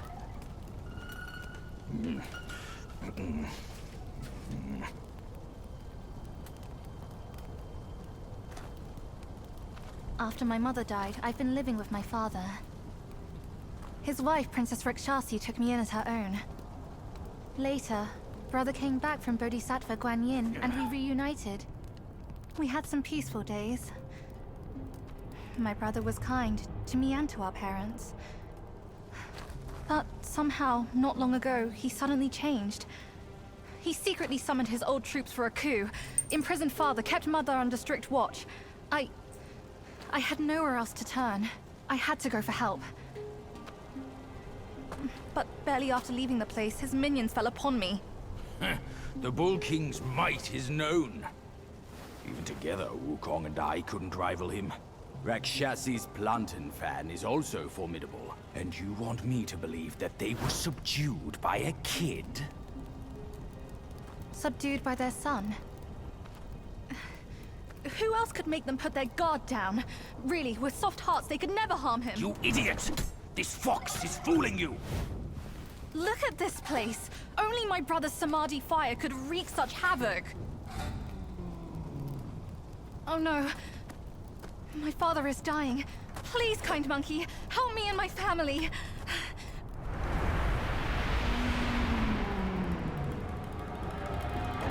Perilous place this is. Keep this cicada safe with you. It'll come in handy. But it's just That's for a love. voice I know well. I'll go ahead and take a look.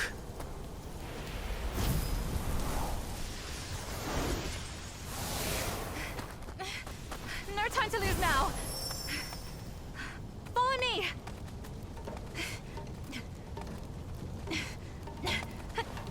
This way. Monkey no can climb over that. It's just a weird thing to say given the fact that, you know, monkey. Fiery spirit, life he stakes, madness flaunts the wind he makes. Nostrils flare with smoky breath, mouth exclaims with flames of death. Smoke ascends, the wind does chase, fire spreads with wind's embrace, loyalty worth 1,000 gold, together strong their bond unfolds. In bygone days, there were two ruffians wandering the city, always spending their nights beneath the same section of the city wall, thus forming a close bond. With no attachments or concerns, they acted recklessly and without restraint. One time during their robbery of a wealthy young master, they accidentally killed him, leading to their joint sentencing to death by beheading, their execution scheduled in the autumn. While in prison, one ruffian said to the other, "We had a carefree life, and if we must die, so be it. It's a pity we won't be able to enjoy ourselves together anymore." The other ruffian replied, "If you wish to continue our fun together, it's not impossible. I am a descendant of the falling egg clan and possess some tricks." And then whispered a set of skills into his companion's ears. Come autumn, the two were beheaded in the public square. As the executioner sprayed wine and swung his blade, their heads fell to the ground, but suddenly flew up into the air, much to the astonishment and cheer of the onlookers. Afterwards, the two heads flew into the mountains and became Yao Guais, one named quick as fire, the other fast as wind.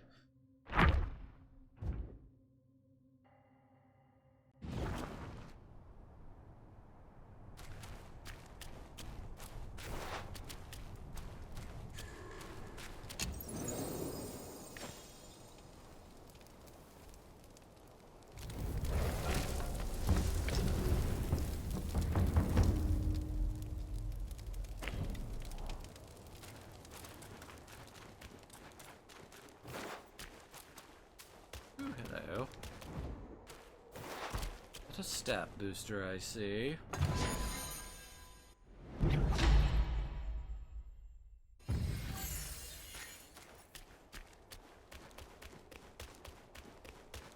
What secrets did Master Pig whisper to you just now?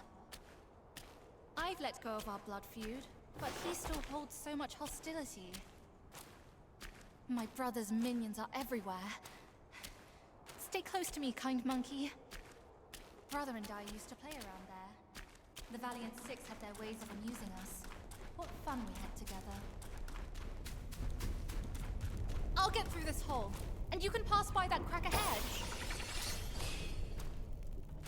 Oh, I'm sure we're gonna have a much longer route than whatever she has to go through.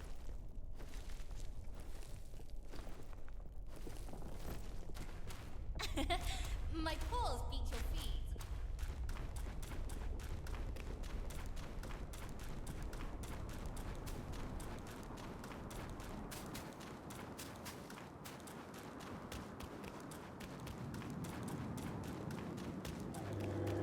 That's Father. He's right there.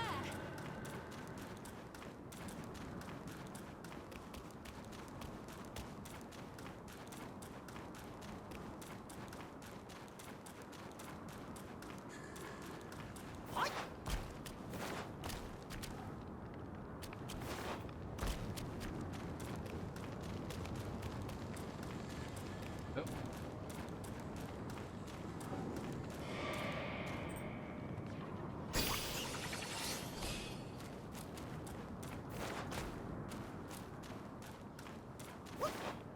No, we can't go further. Fine then.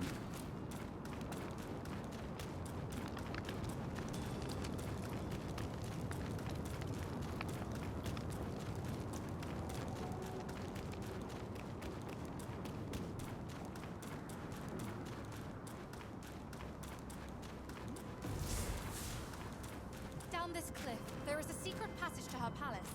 She should be there, but she'd never give you the fan to be used against her precious son.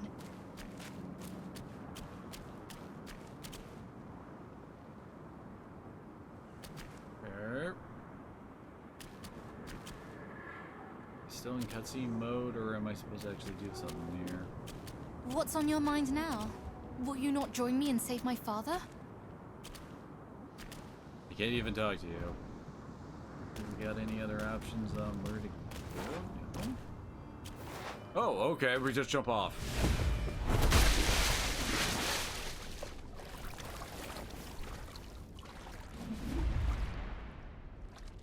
Got it! Quite nearby, there is a deity we can turn to. One said to be Mother's old friend. If we could persuade him to come along, maybe we could talk Mother into giving us a I can't help it.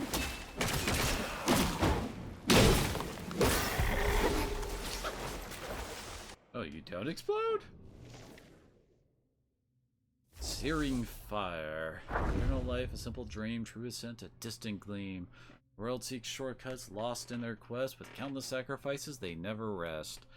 Outside the walls of the Kingdom of Sacrifice atop the mountain stood the Fume Fire Temple. Renowned for his ability to reform wayward youths from fallen households, the temple was spoken highly of for guiding lost souls towards righteous paths. Path, bae.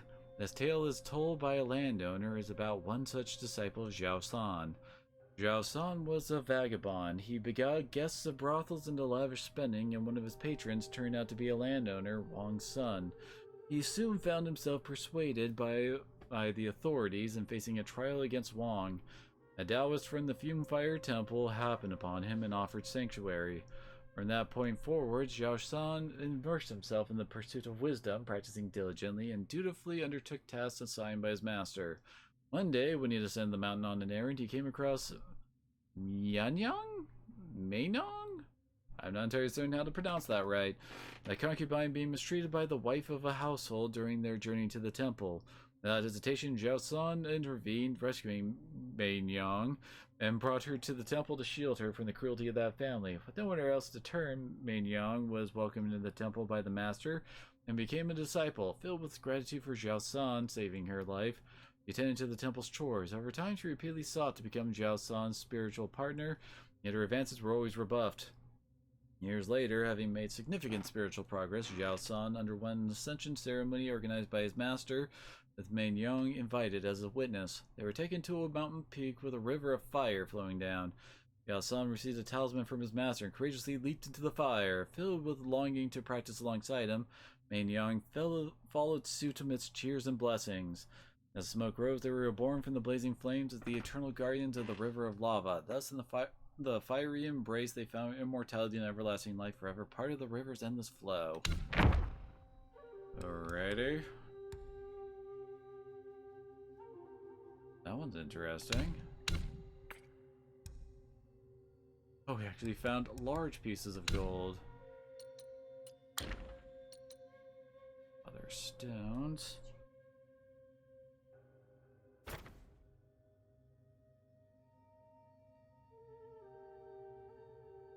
Okay.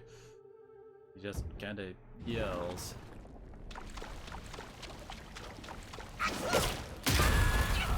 Okay. We're trying to get the jump now.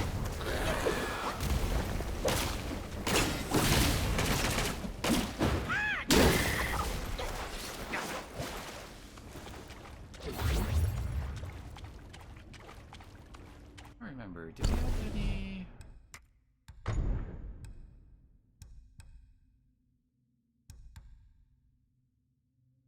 Yeah, we do have one. Actually, it does make me think. Yeah, we also got the...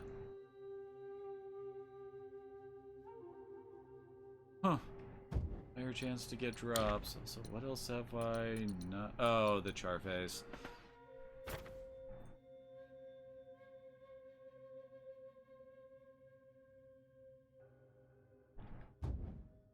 Alright. This seems like a good one to be bringing along here, doesn't it?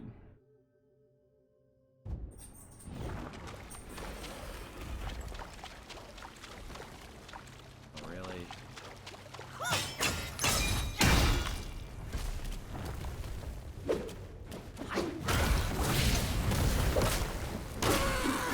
Still instantly get burned from an attack from this thing. We are immune to, yeah, like the terrain isn't hurting us.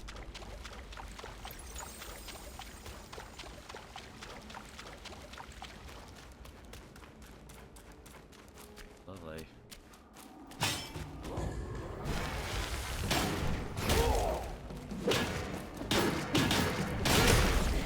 What? Really?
Were the enemies on the way back? Oh, what is that back there?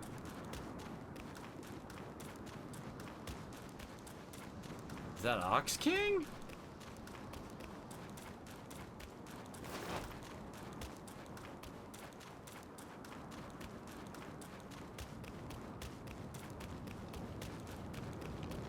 We're supposed to we're supposed to get the fan to get through here?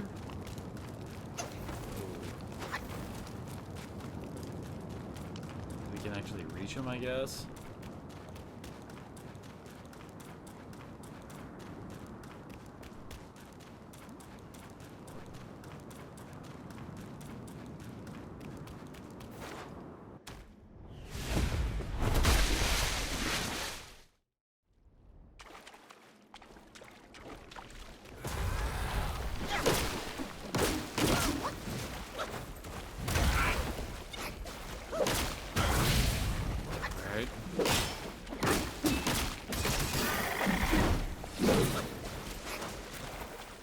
getting set on fire so easily while we're running around inside freaking water. I think it's water, right?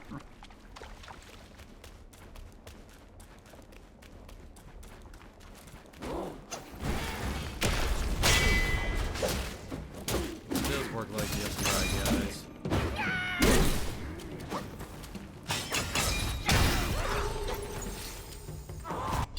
Alright, who be you? Earth Rakshasa. Round eyes that gleam so bright, a body drenched in blood's light, with a 7 treasures hat adorned, a sincere heart, though face is scorned. The land Rakshasas are descendants of the sea Rakshasas, born during their exile. Due to the different will of their new home, they did not grow to the enormous size of their ancestors. Despite this, their loyalty to the Rakshasa lady remains as steadfast as that of their forebears. They strictly adhere to the precepts set by the Rakshasi, diligently practicing their art and shedding many of their old vices. There are many folk tales about Rakshasas being fond of eating human flesh.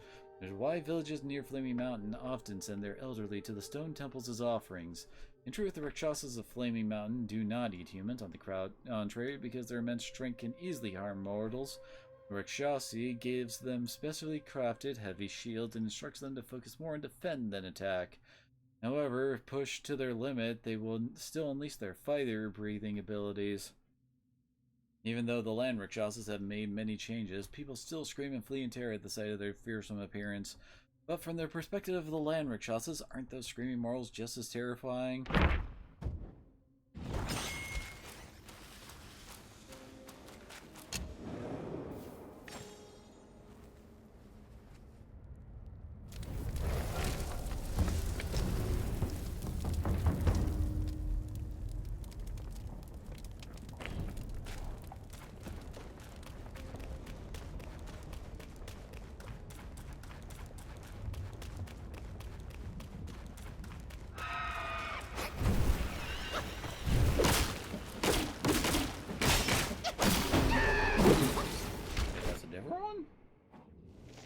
Scorching fire. Ignorance ignites a fool's fire, daily anguish in a somber mire. Enduring a life of ceaseless pain, they yearn for death, not celestial gain. Legend has it that during the reign of the Yellow Emperor, an official of pottery named Ning Fengji learned the art of fire with 5 colored fumes from immortals and tried to ascend by roasting himself over the flames. Some say he achieved ascension, others claim he burned himself to death. No one knows the truth. The tale we have here is recounted by a runaway disciple from the Fume Fire Temple in the Kingdom of Sacrifice, a place rooted in the art of the 5-color fume fire. The master of the disciple served as the abbot of the temple. One day, the disciple accompanied his master for some liquor in town, and they came across a fugitive being pursued by officers. As the temple was short on help and the fugitive was a wealthy one, they offered him shelter. This man, Jiao San, was a mere wastrel who lured patrons of brothels into extravagant spending. The temple was already home to various robbers and bandits, and it proved to be a corrupting influence on Jiao San. In the company of fellow criminals every day soon became 10 times more villainous than before. That's not what the last one said. One day Jiao San set off to rob travelers to fund his own lavish lifestyle. The targeted wealthy family returning from their monthly worship, and in an act of greed, driven by greed and lust, he abducted the family's concubine, Mei Niang. Imprisoned within the temple walls, Mei Niang endured daily chars and beatings despite her deep resentment toward Jiao San.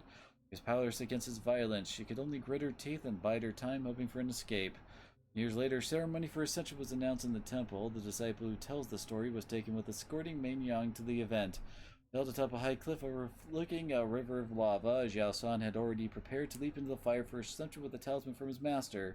Insisted Mei Niang accompany him. Amidst the frenzied cheers of the followers and the terrified cries of Mei Niang, the disciple pushed the girl off the cliff as ordered.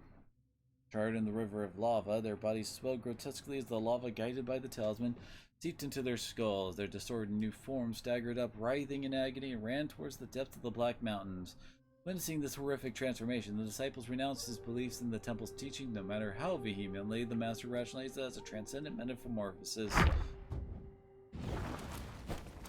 Which is the true tale, then.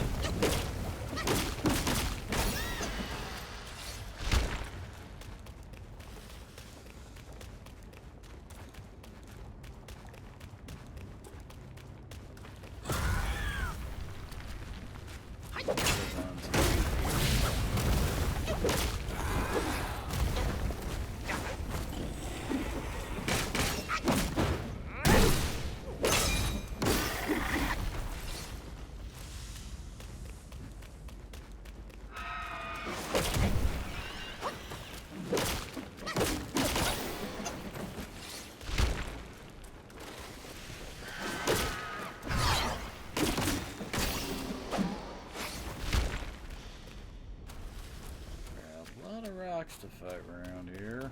Oh.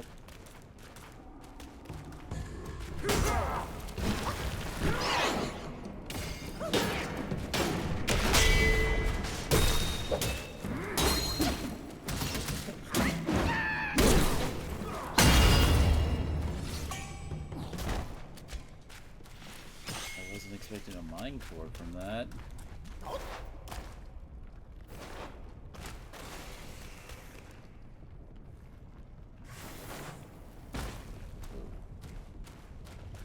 Good thing I'm lava immune.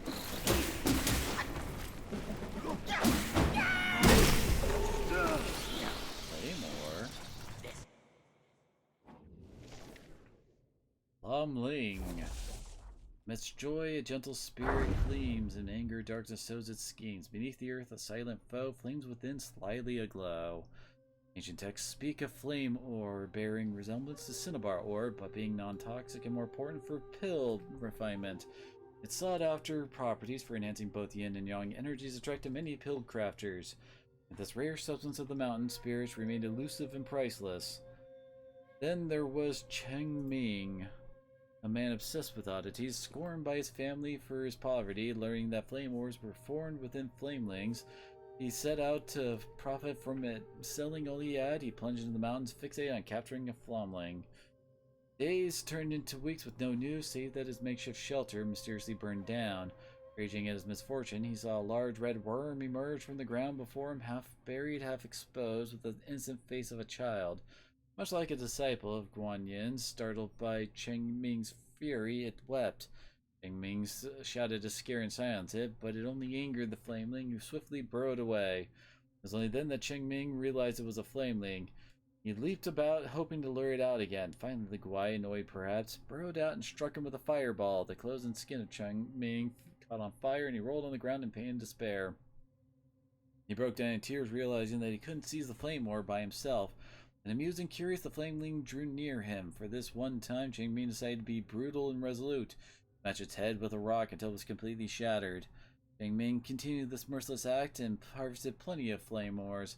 But he kept his methods a secret. His growing sales of the ores eventually earned him fame as a renowned medicine gatherer from far and wide.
That killed me, damn it.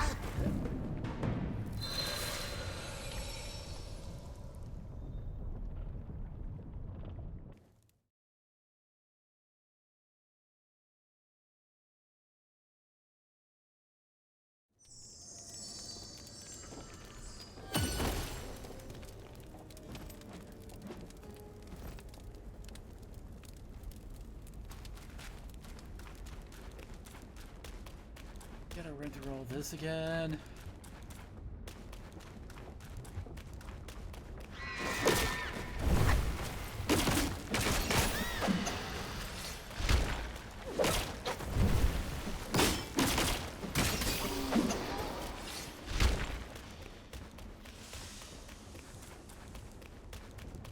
Our rocks are gonna beat the crap out of us.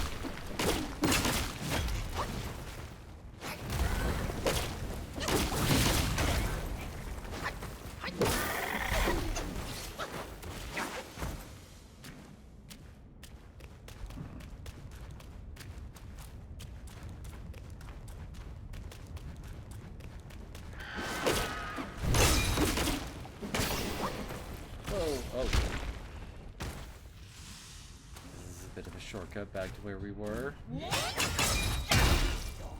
you're a special one.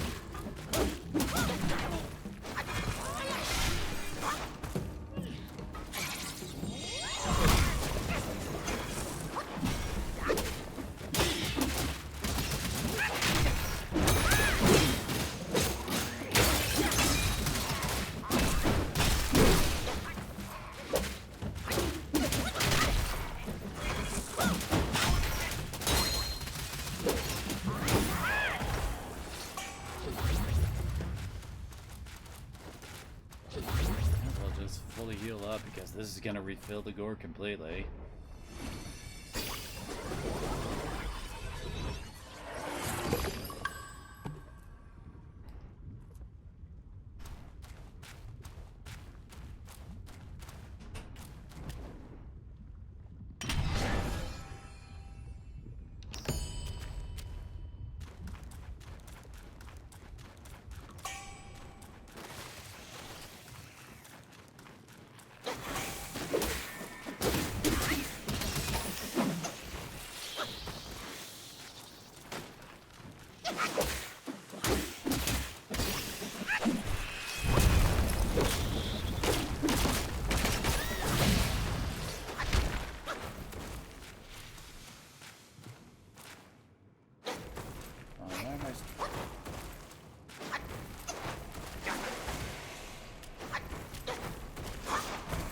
Finally, I put myself out.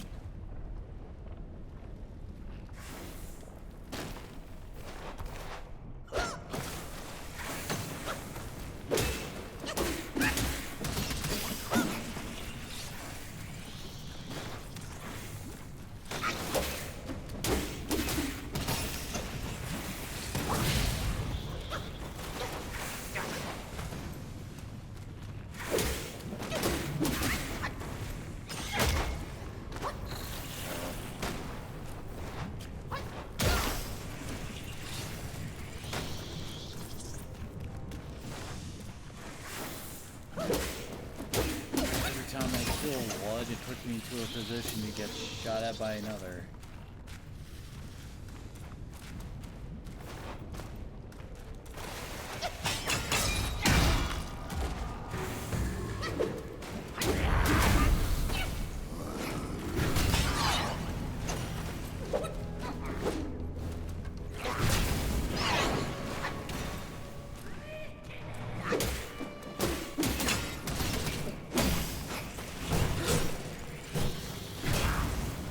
Kind of stuck over there, so.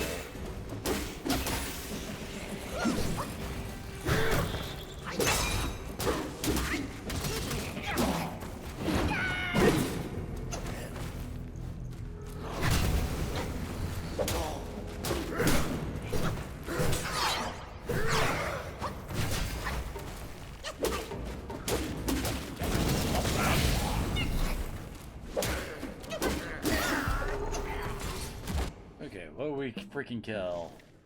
A tenor! Within the gloom, the monkey roam far away from their allotted home. Ensnared in traps as troubles brew and revenge journey what cause what's due. Centuries ago, the troops of the court raised Mount Waggetwo once more. On hearing of the great sage's death, many monkeys left their home in sorrow and began searching for new sanctuaries for their practice.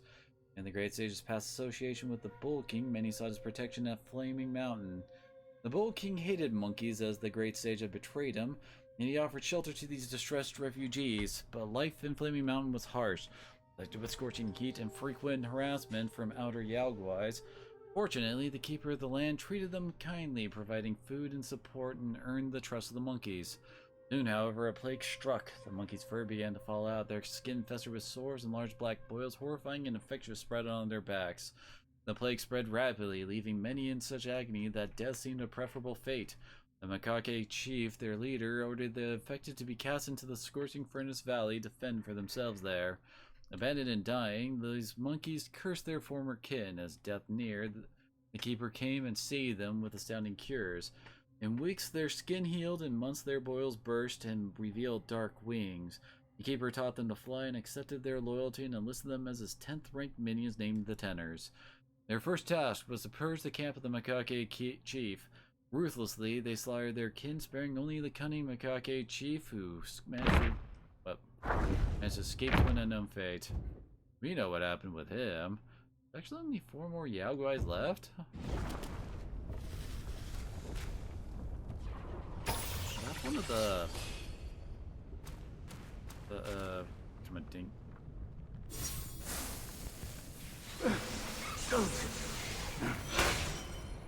In death, I desire but a complete, final cessation. My life for the Cart's demise. I deem it worthy. If you can't free me from his evil, you should walk away.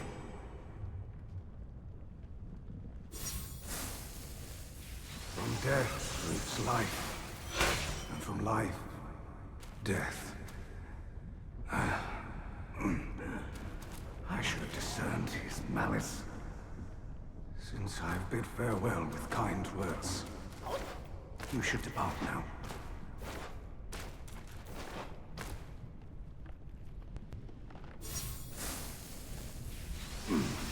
My body has been expended. I beg you to leave my soul in peace. Go. Take the whip now, and my soul shall scatter. I implore you to stop. Wait, is that what we're pulling on? Life has too much. I should let go. I cannot rest in peace before my body is free. We're not really from given darkness. any other options, or maybe this one does. Life has too much. Doesn't seem to I should keep let go. repeating. I cannot rest in peace before my body is freed from darkness.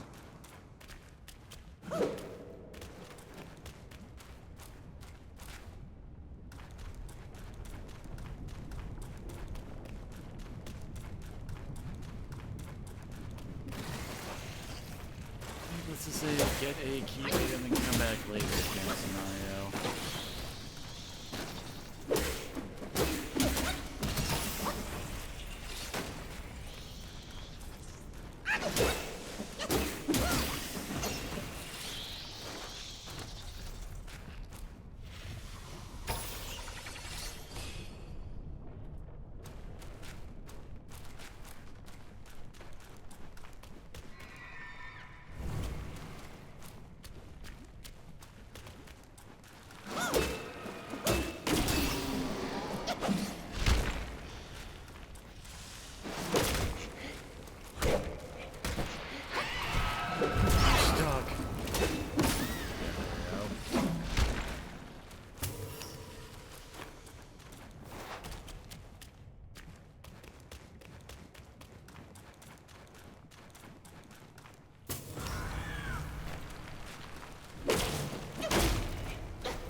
Captain.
Chief.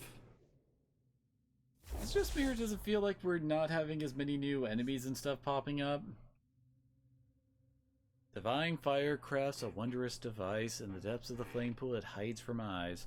Those who rise with swift, fierce might, and the clash its grandeur shines bright. When it comes to who spoiled Red Boy the most in Flaming Mountain, it has to be the Keeper. However, Red Boy didn't always appreciate it much, like his parents, the Bull King and Lady Rakshasi, who took the Keeper's efforts for granted. After all, he was not one of the family, and regardless of how much effort he put in, and to others he was still an outsider. One day Red Boy demanded to have a flint vanguard, modeled after the stone vanguards of Yellow Wind Ridge. The Bull King and Lady Rakshasi did not favor the plan, but Keeper immediately agreed. Fearing that just a stone vanguard wouldn't be enough to entertain Red Boy, he went ahead and created more rock guides. Among them was a giant rock guide with arms and legs strong enough to support its massive body. The giant rock guide was more formidable than the others, usually lying dormant in the river of fire. It would only emerge when summoned by its master or when a powerful enemy intruded. Red Boy didn't like these rock guides that the Keeper had created without his permission, and mostly visited only the Flint Vanguard. Since Red Boy lived with Lady Rakshasi in the Emerald Hall, the Keeper stationed these rock guides in the Furnace Valley.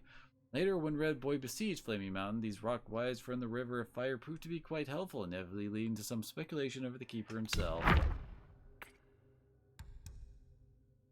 Ooh, it's for making weapons, nice.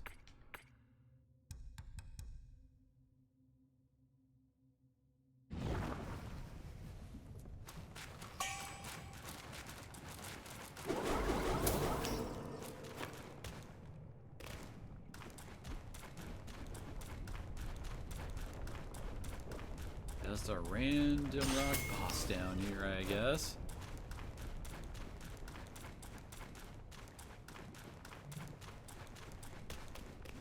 Up into the red cloth was definitely a good idea.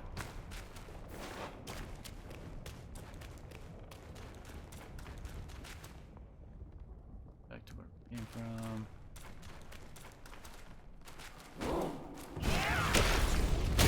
Oh, dang it.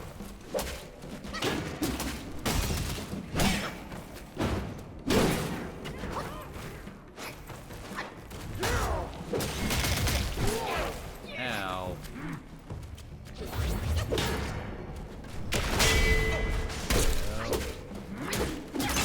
See that nerd?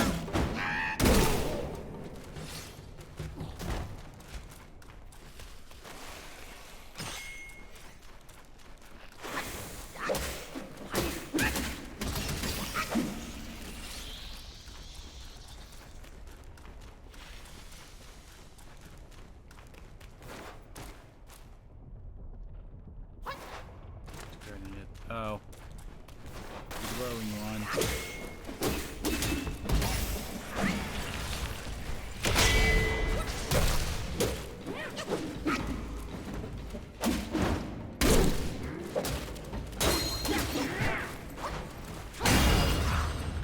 Damn.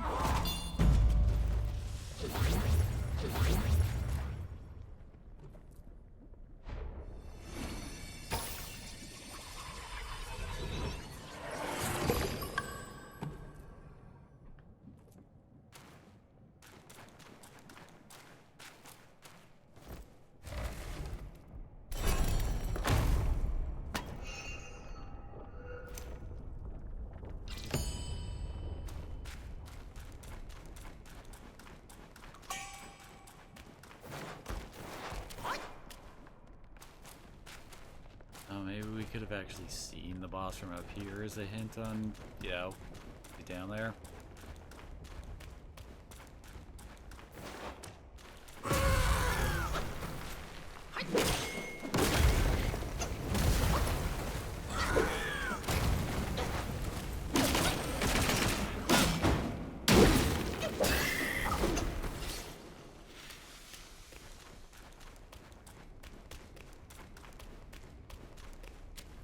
Uh-oh.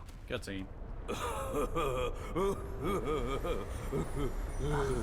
Wanted monkey, wanted star, wanted dead or alive.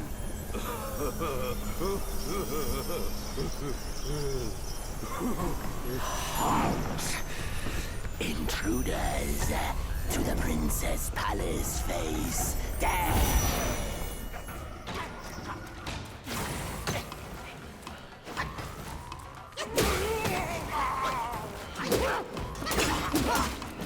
Now here comes a trick. About to say, where's the other one? Go! Show him our teamwork.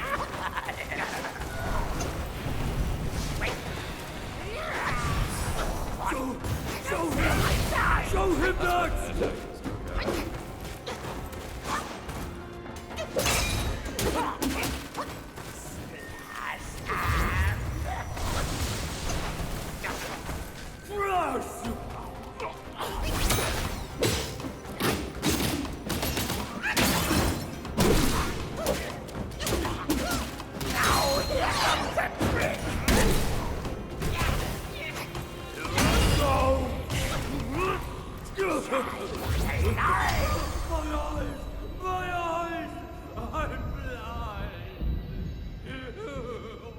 Yeah, frickin' flashbang. Oh. No, he swapped that. Okay, okay! Where is he? My eyes are on him! Stand back, my son!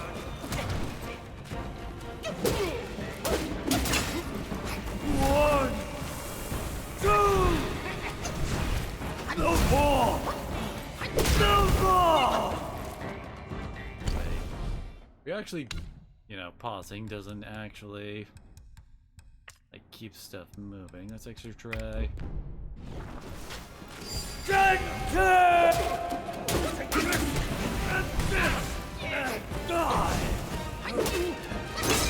Ready? Smoke!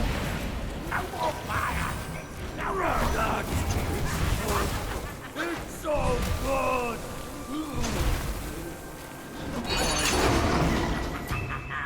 Knowing this battle instead is nice.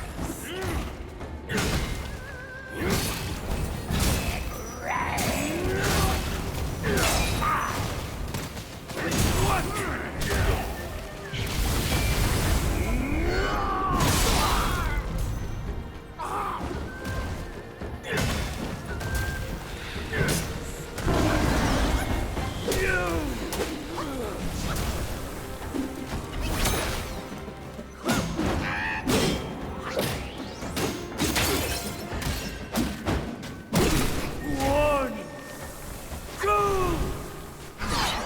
I can't see, but I die. Come on.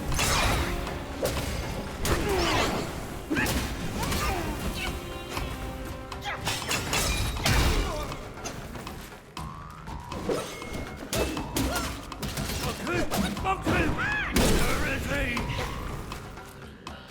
Stand back, my son.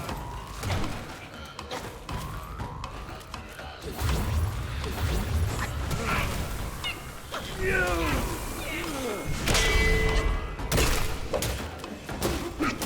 One, two, no more, no more. There we go. I join him.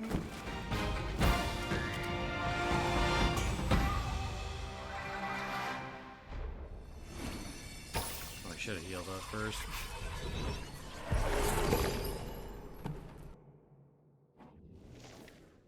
There's only 4 others here?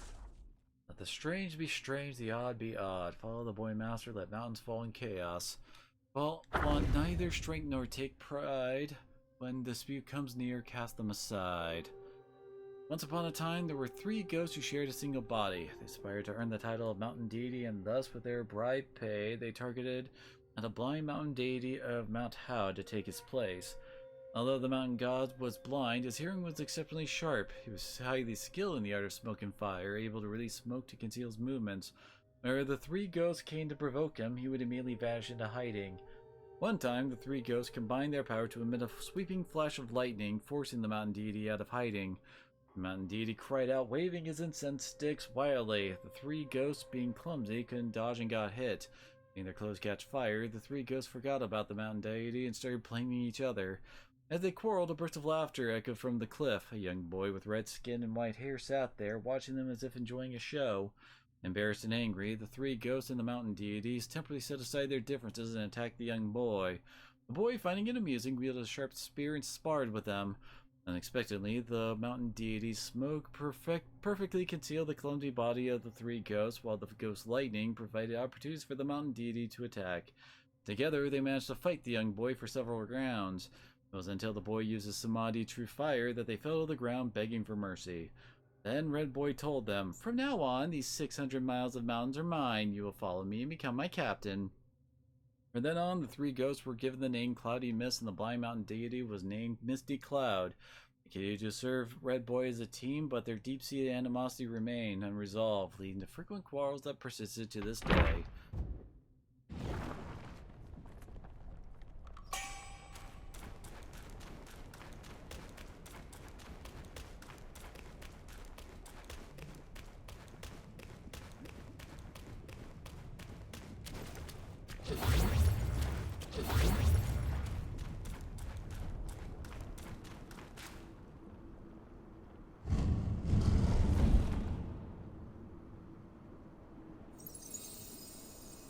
Perfect.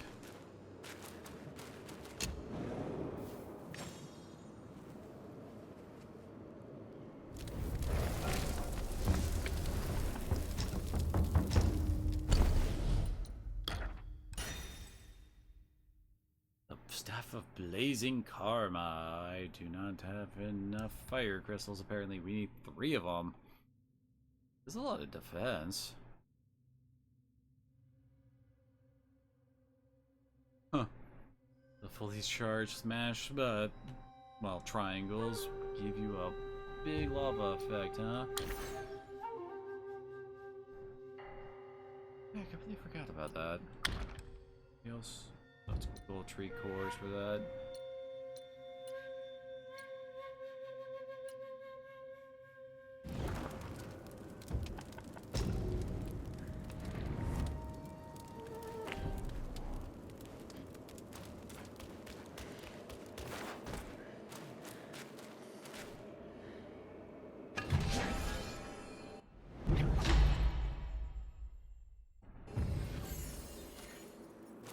Definitely always takes the maximum mana.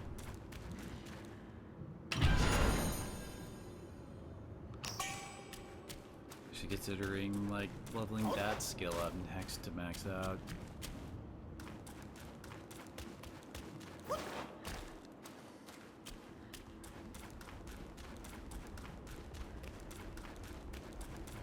Stranger, seize him!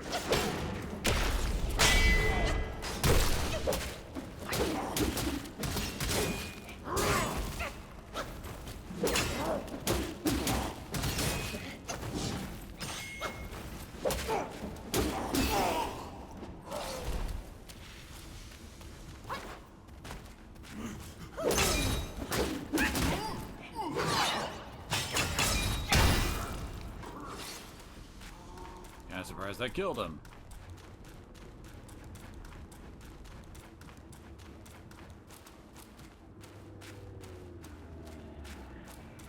Around to the right.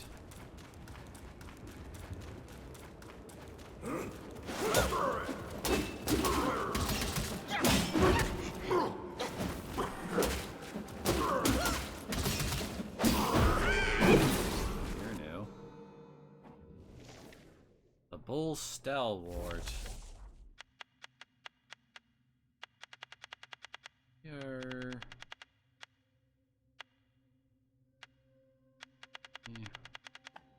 Only missing 3 lessers. For more corners, evil shows its face, yet the good seeks the divine's embrace. Evil's end is found in fire's relentless glow, while the good is shielded, be it high or low.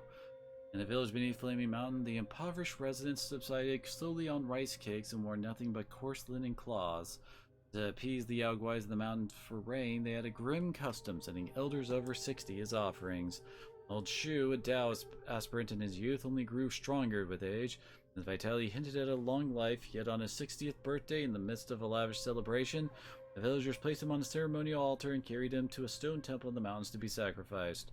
Confined in the temple, Old Shu grew weak from hunger and thirst. At the brink of death, the temple door swung open and two enormous figures entered. "Another old one of them said, and the other followed. "You're still breathing. Go, let's check on him." He was then approached by two bold guys clad in armor, each wielding a pair of hammers. Frozen in fear, he remained voiceless. Now the guys, instead of harming him, handed him a sack of water and shared their dried food. They instructed him, "Leave the temple and follow the path marked by bamboo stakes to find the main road. From there, head the west leads to the Kingdom of Sacrifice, and the east to the Kingdom of Women. Choose your way." Recovering his senses, Old Shu asked why they spared him. One of the guys replied, "You mortals underestimate us. If we were to feast on humans, we wouldn't choose the elderly. Our lady has often sent the old back, but everyone was sent back, and she ended up murdered. Now we guide you old ones to seek life elsewhere. Eat quickly and be on your way." And that the bold guys left Old Shu alone and resumed their patrol with their hammers swinging.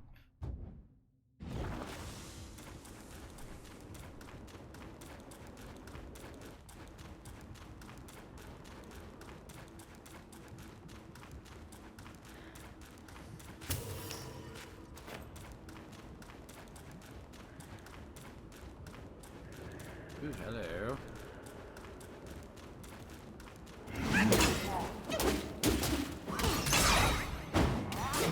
Oh, really?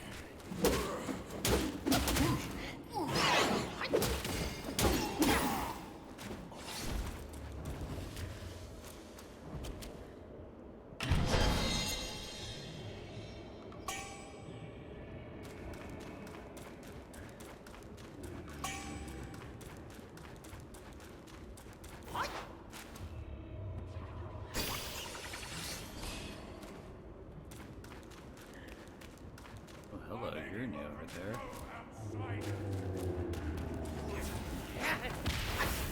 Rhino Master, but with like fire.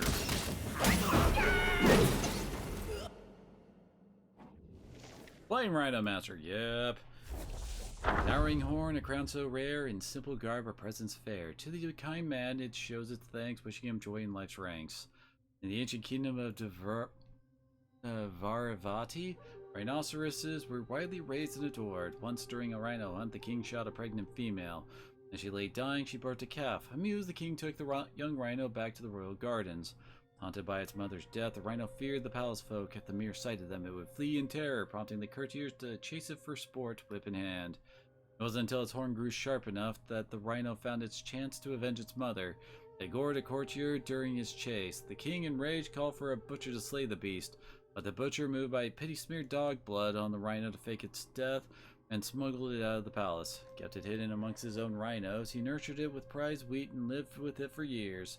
One night, the butcher dreamt of the rhino speaking. "I was destined to transform my form and become a Yaogwai in this life, but your kindness calls for a reward, and I am willing to sacrifice this future to repay you. Tomorrow is when your life will end, and all my years left I will give you. My horn will be left on your table. When you pass, have your wife burn it. If it burns completely, you shall live again." Next day, the butcher found the horn, but no sign of the rhino. He told his wife what to do and soon breathed his last. Following his instructions, his wife burned the horn for 49 days and nights. Astonishing, the butcher was resurrected. It was different. He had grown a long rhino horn, his skin had turned blue. Years later, still faithful after his wife passed, he became a disciple of the Princess Rakshasi and was revered as the Rhino Master. Alrighty, all of them had that story?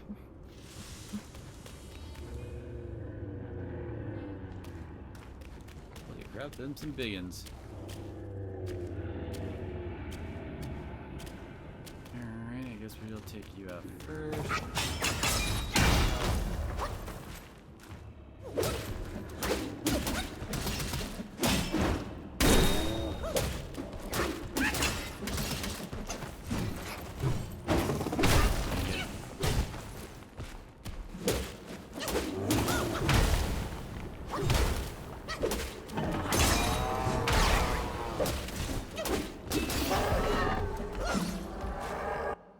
Another one? A bold governor. We're only missing one lesser Yaogwai. old bull's halberd tip gleams, karmic flames scorch his shoulder seams, guiding souls through life's end, toils endlessly in the mortal land. In bygone days, a young boy hid in a neighbor's storeroom to play with fire, accidentally ignited the item inside. Fearing punishment, he attempted to extinguish the flame himself, but they quickly grew out of control. The entire storeroom was consumed, and tragically, the boy perished in the blaze.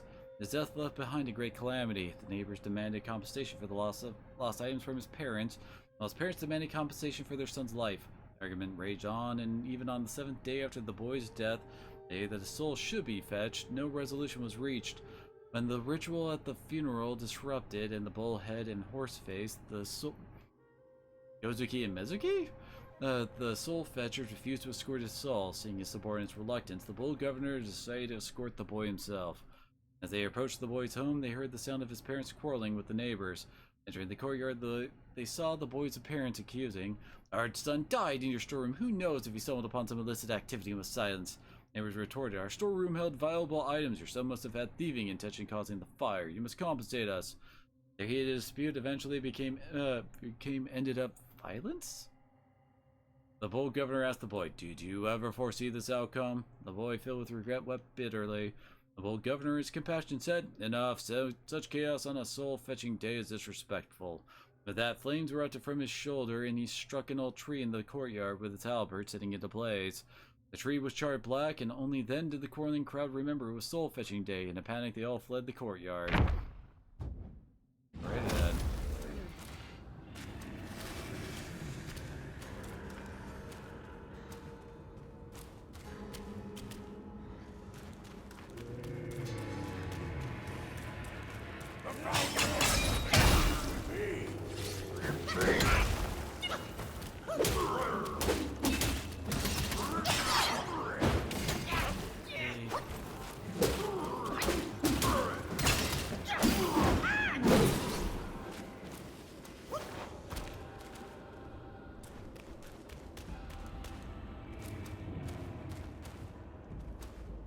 It doesn't look like we really missed anything skipping the bridge route.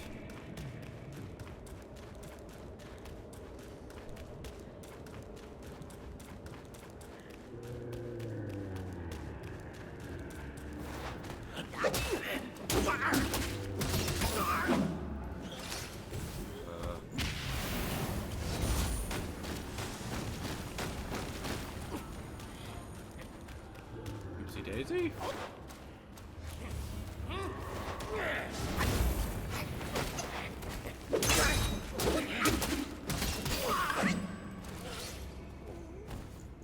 Just keep knocking myself back down here.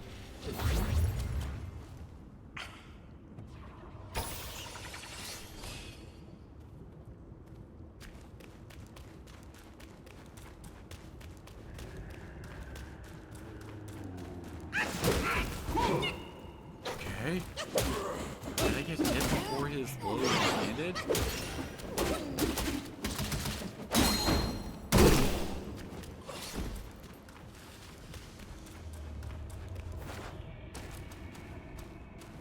Temple over there. Or the last. Let's read that.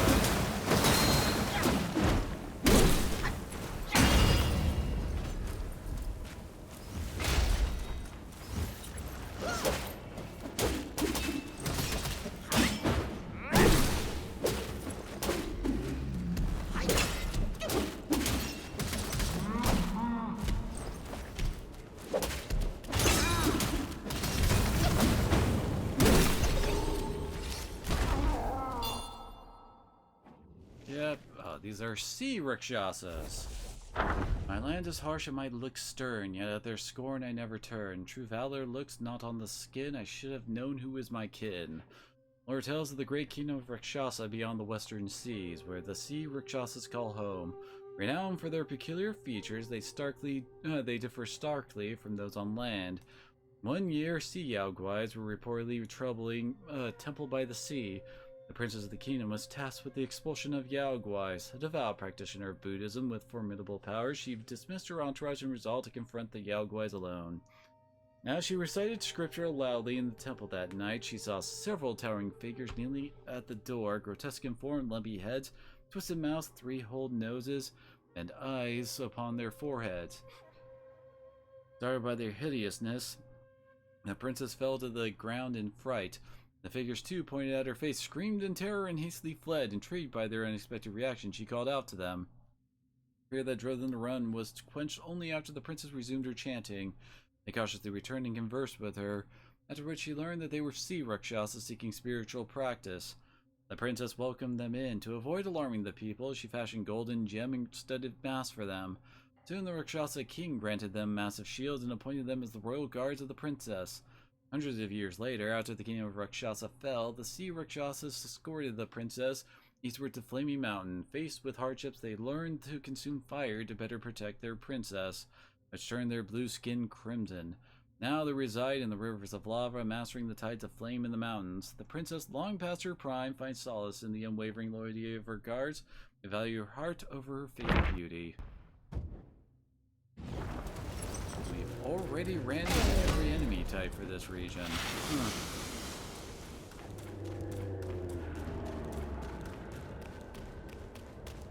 Alrighty then, that's big and shiny. No way. What else is waiting for you? What comfort does this heart implore? A humble drink, its solace I adore. A fine brew deserves a fitting gourd. Here, take this. The Bull King accepted his destiny, but there are others who refuse to do the same. Family strife confounds even the wisest. Why should we meddle? With a full gourd's draught by my side, let cares drift away into the tide. The Bull King accepted his destiny. Family strife confound with a full gourd. Okay. Oh.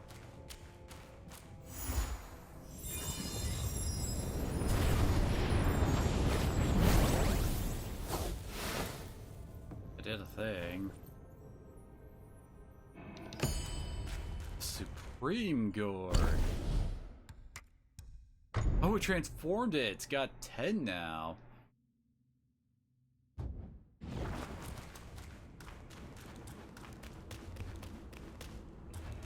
That was definitely worthy of wandering off.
Oh, he isn't dead.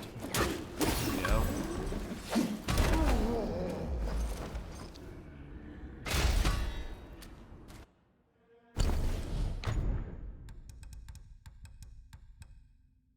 Oh, all right.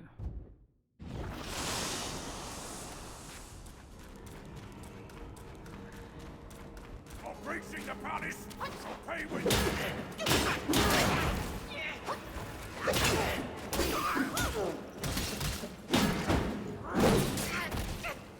Thank you, camera. Thought it was locked on, but apparently not.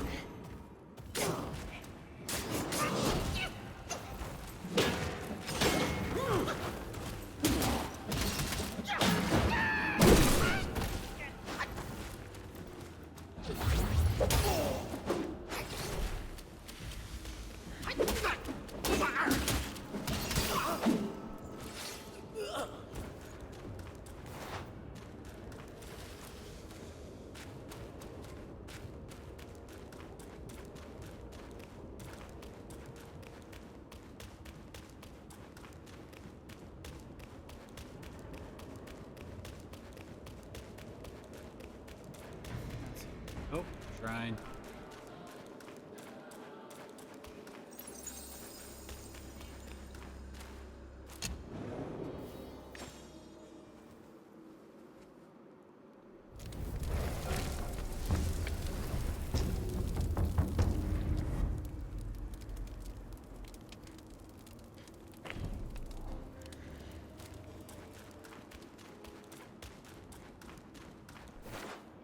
Oh.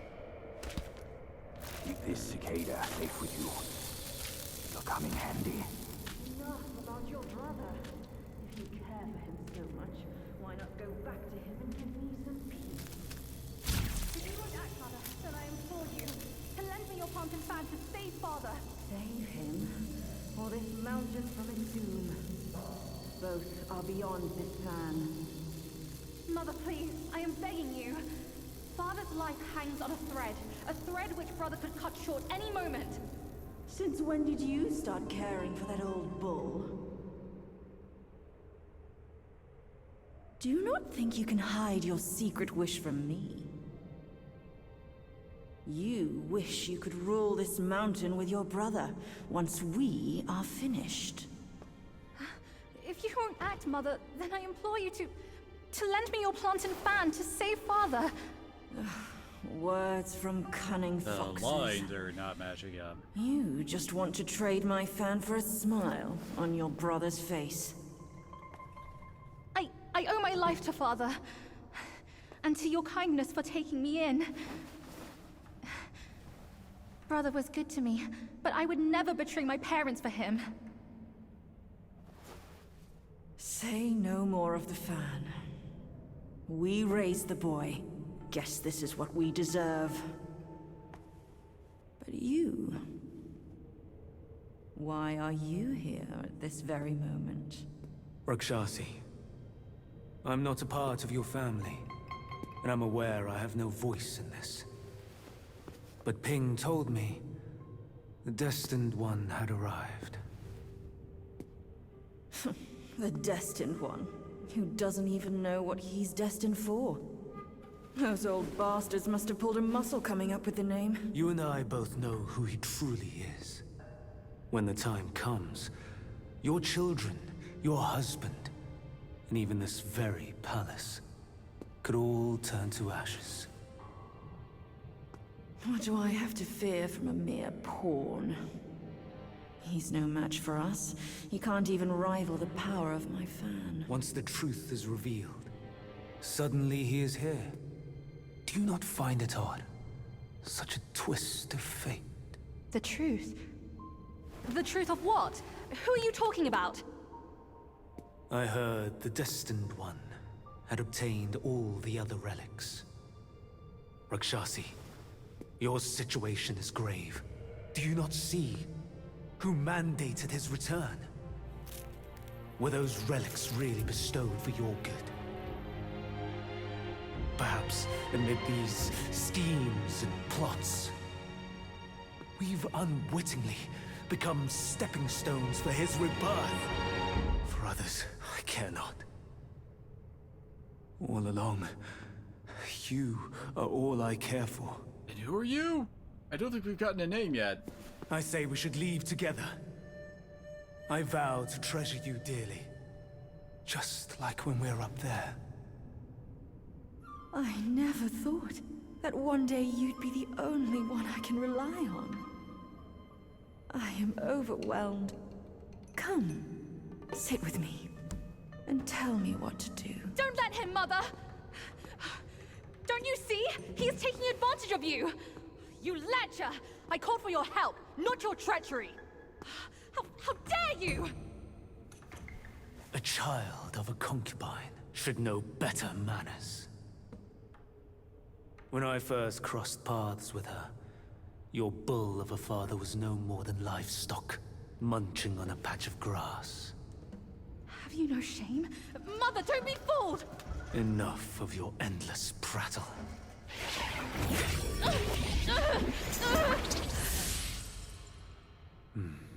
Now, that's better. Rakshasi, have we not been this close? since our time in Tushita Palace. Well, yes, I do miss the old days too. We were so happy back then. What in the blazes? No tricks here. It's just my hoof. You deserve to know before we kiss. You will live to repent this! Filthy lowlife! You dare take her form and beguile me! My old friend, wasn't it fun? Have we not been this close since our carnage in the fox den? You abhorrent fraud! My candid words were wasted on your foul ears! Candid, my hoof! Your revenants are everywhere. I thought you'd have better lies.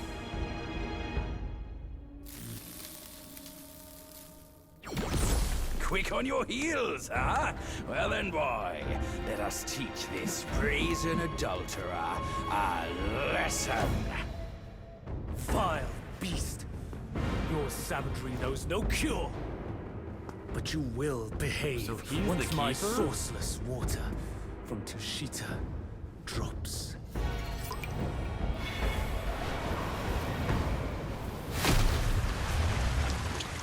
I've aided your journey once. Now I shall aid you again on your way to death.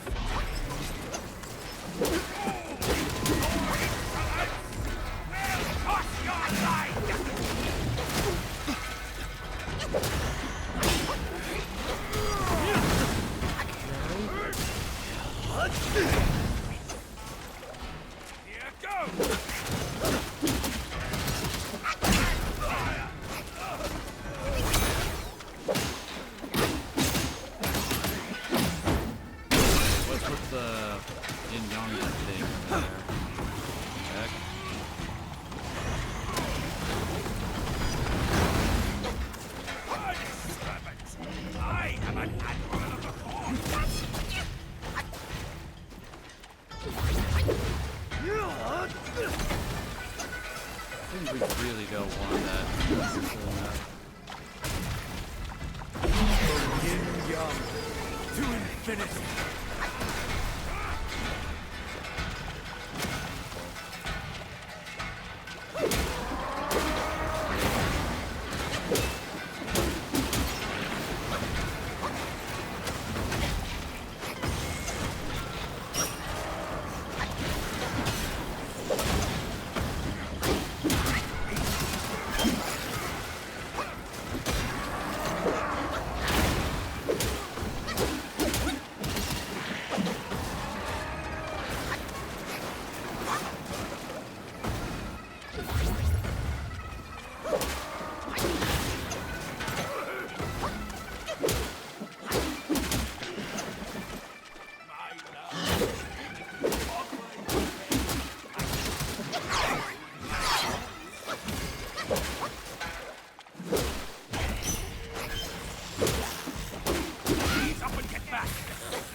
Meditation granted you no wisdom.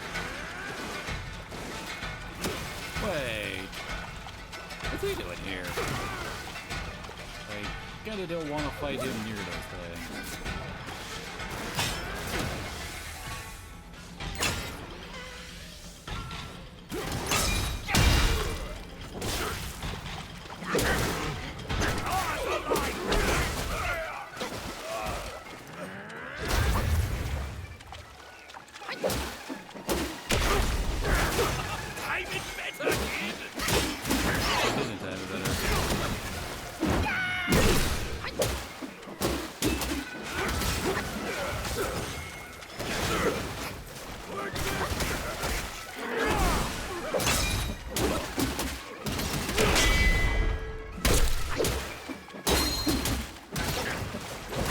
Here! I'll give you another hand.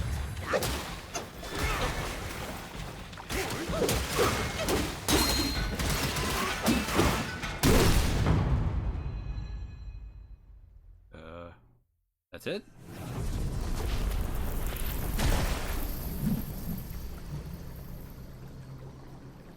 From yin and yang arises two sides.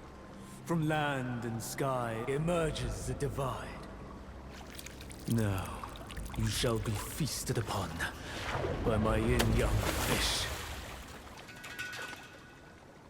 What a stingy host. Such a meager fish. Hardly enough for a platter. And now it's huge.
Okay, managed to survive.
truth has been revealed.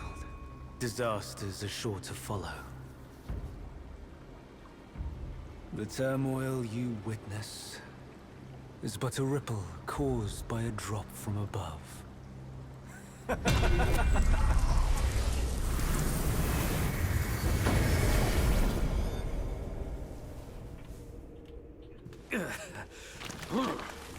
What? Gone already?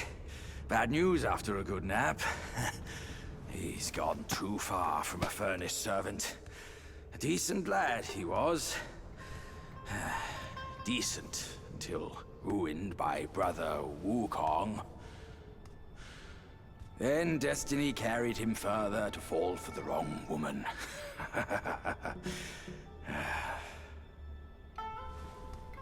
You, go up this way. Check if any way leads up. I'll go look around. The owner might be gone, but her treasure might still be there. I see something glowing up there. Oh, that fight was a pain in the ass.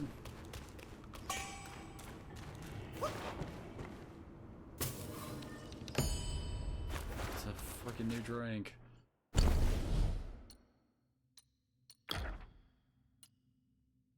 What I got is drip.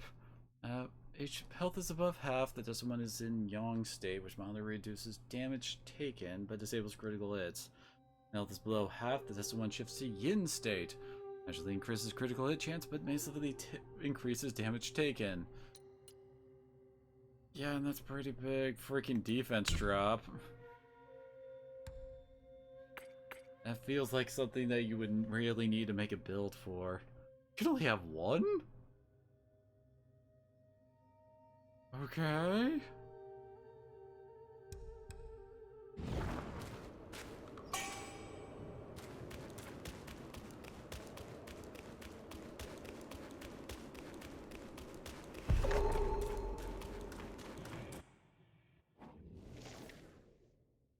The furnace crumbles, bricks fall, and a day of disgrace. Lamented he the beauty he could not embrace. All his talents wasted on the golden sun. Looking back, he's become a foolish one. The galaxy was clear, the net sky was spotless. That night, a young Taoist boy sat by the furnace fanning the fire. Feeling drowsy, he was about to sneak in a nap when he suddenly heard a soft laugh. Looking up, he saw his master standing at the door with a girl, watching him doze off. He quickly straightened his clothes and stood up to apologize, contrary to his usual stern demeanor. The master did not scold him. Instead, he called the boy over and briefly introduced the newcomer, instructing them to guard the furnace together from now on. Finally, he said lightly, "She is your senior. You may call her Rakshasi." At first, the young Taoist boy was delighted to have a companion, but upon hearing that the newcomer was a senior, he felt displeased. As soon as the master left, he decided to make things difficult for her. Handing her the fan, he said, "The furnace is now your responsibility. It's only right that the older one does the work, isn't it, my senior?" The young woman did not argue and simply smiled. "Indeed, my junior, you may go rest." Next day, when the master ascended the altar, the girl approached. The young Taoist boy thought she was going to complain, but instead she said, "Master is a new disciple. It's only right that I fan the fire. However, the fan my junior gave me is a bit small and not very handy." The master glanced at the young Taoist boy and smiled. "If that's the case, I'll make a new one for you. You may as well wield it as a nice vessel."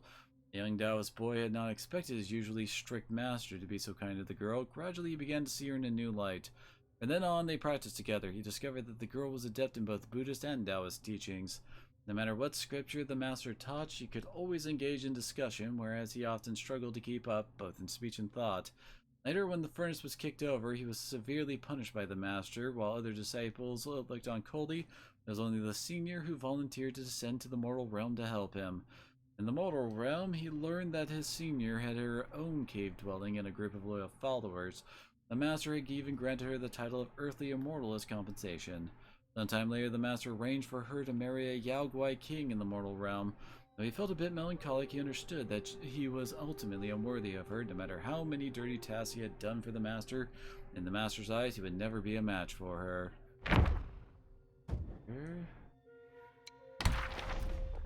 Oh, Yin Yang Fish is, Yaoguai King, huh? Black yin fish, white yang fish, stirring storms with a sky-flipping swish. Leaping, twirling, never at rest, boundless power in a bowl compressed. In the South Sea, there is a fish over 6 meters long. His dorsal fin resembles a blade and can change color at will, whether white or black. This fish can fly into the sky, creating massive winds and waves as tall as mountains. Each time this fish appears, the village suffered from a plague. Once a fisherman returning from his catch encountered an elderly man who could barely walk. Despite his frailty, the old man carried a heavy, tattered bundle filled with scrolls. Exhausted and without money to pay for a boat ride, he struggled along the riverbank. The kind-hearted fisherman, seeing the old man's plight, offered him a free ride across the river and even gave him 2 fresh fish for a meal. Grateful, the old man performed a divination on the spot and said, "In a few days, a young man wearing a bamboo hat and white robe will pass by. Under no circumstance should you let him come to your village. On the day he arrives, do not conduct any business on the river or you will lose your life." After delivering these cryptic words, the old man vanished from the boat, leaving the fisherman both astonished and frightened. Yet he etched the old man's warning deep into his heart. A few days later, while fishing, he indeed saw a man on the riverbank who matched the old man's description exactly. The man, claiming to be weary from his travel, asked the fisherman if he could take him to the nearby fishing village to rest. The fisherman initially wanted to refuse, but then decided to take the man to a neighboring village downstream instead. After dropping the man off, the fisherman docked his boat and dared not return to the river. At that moment, the man pulled a black bowl from his sleeve and threw it into the river. As soon as the bowl hit the water, a massive pitch-black fish emerged and fierce storms erupted, with waves surging sky-high. The fisherman fled without looking back. Sometime later, he heard that a severe plague had struck the neighboring village, killing many people. Initially feeling a sense of relief, he soon learned that refugees from that neighboring village had brought the plague to his own village, and they too were not spared. Well, that guy just sounds kind of like an asshole bringing the fish there.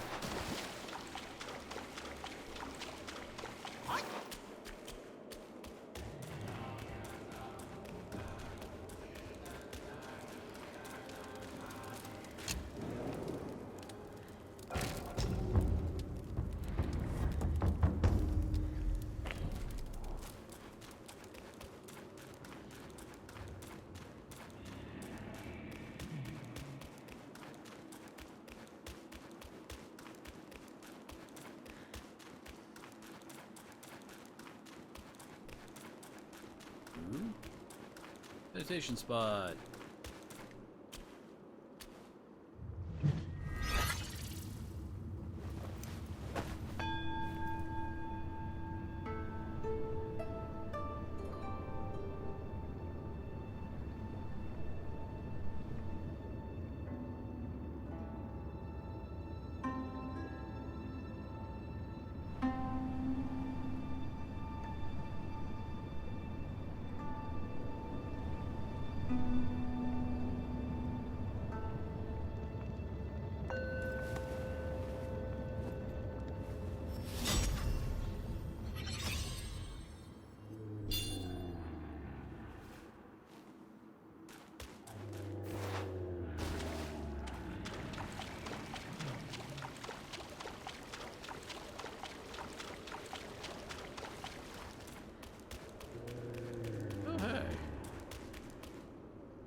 Jump over, dang it.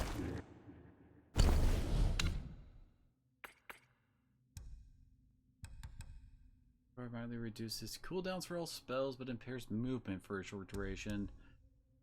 Ooh.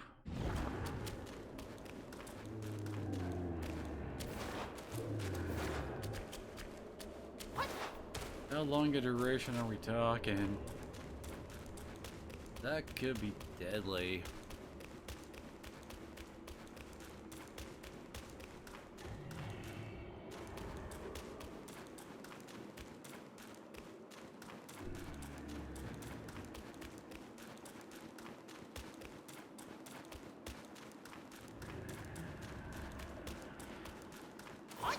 They got none of these people got a fight going on down there.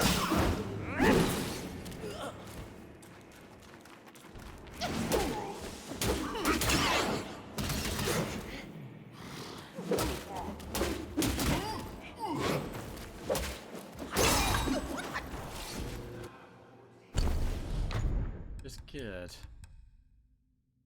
pack +5.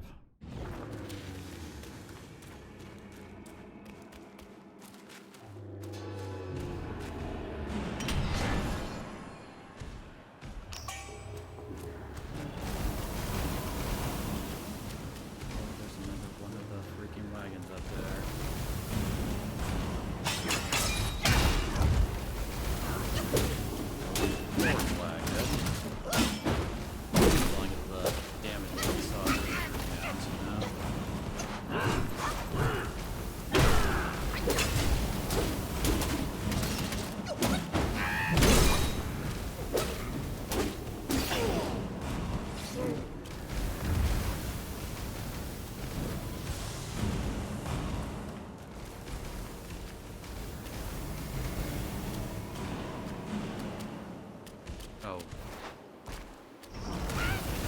That way.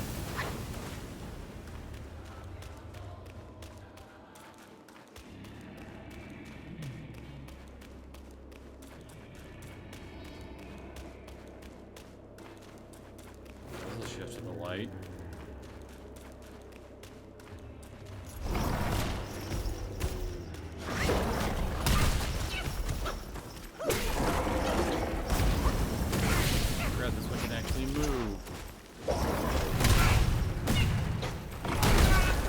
He actually has movesets. What the heck?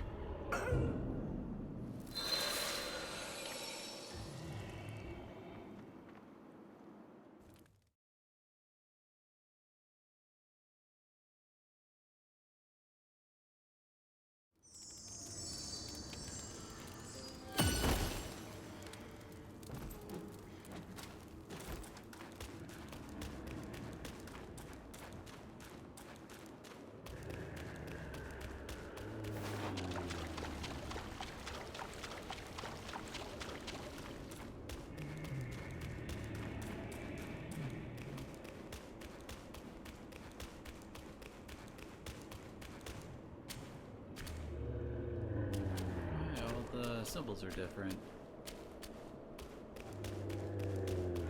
Unfortunately, I do not know what they mean.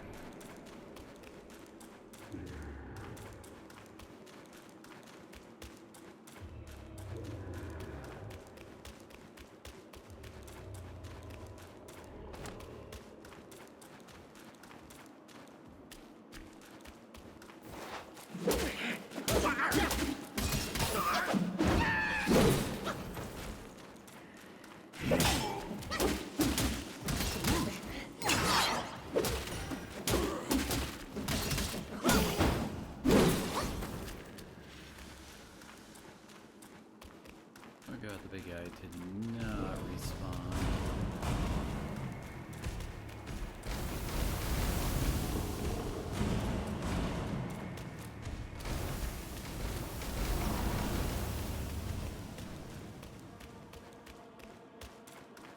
This guy does not have the best aim, does he?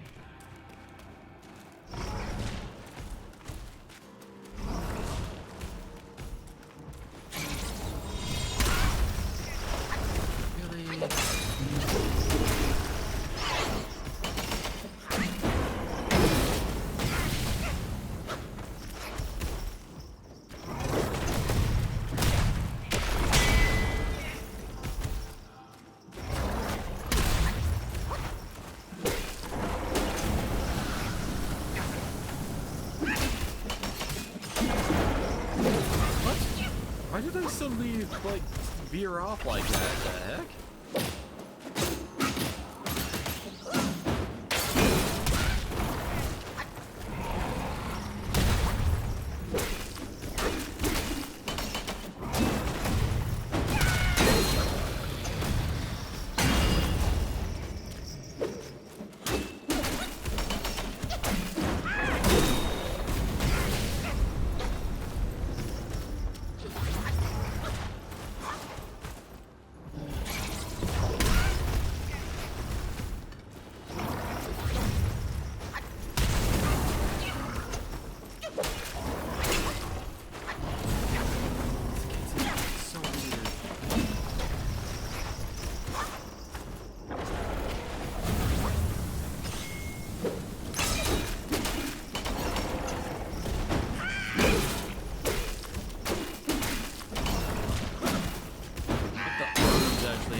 Bigger, like, I don't know, parts of it that block movement.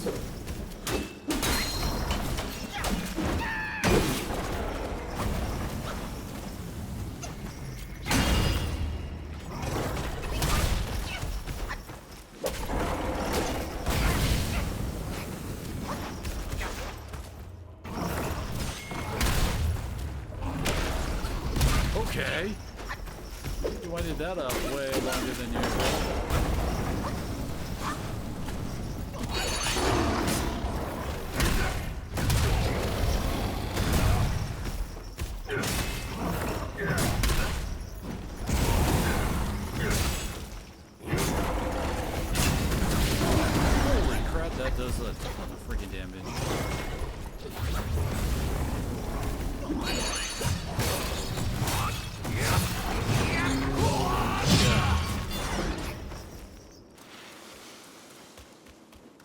Okay.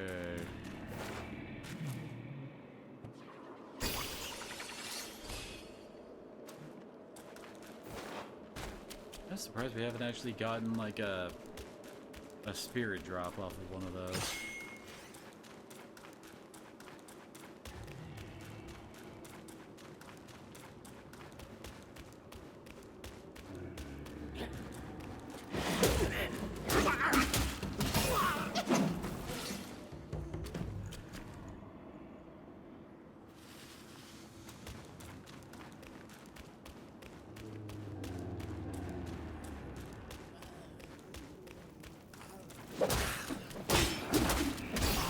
Since we saw the blow up dudes.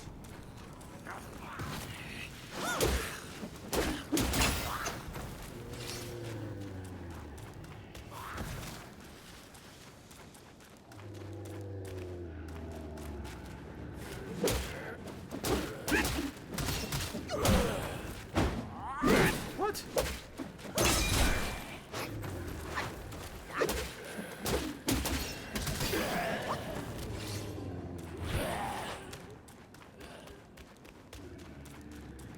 It's nice that whenever like an enemy drops something, we automatically get it.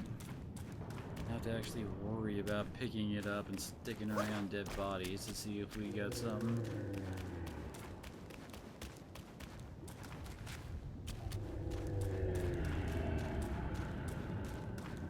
Almost gone like full circle.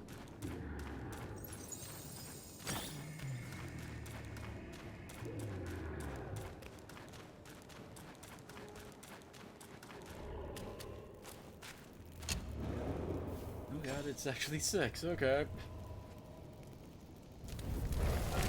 I think we made some pretty good progress today. Finished up chapter 4, and we made a good chunk of our way through chapter 5. I mean...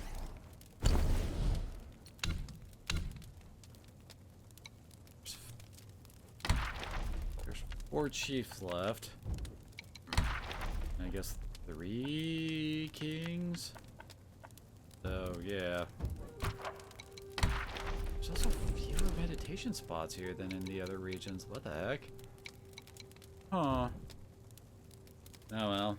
Either way, though, thank y'all for coming, and hopefully you'll join me again next time where, I don't know, at this rate, it feels like we might be chapter 5 next time? I guess we'll see. See y'all later.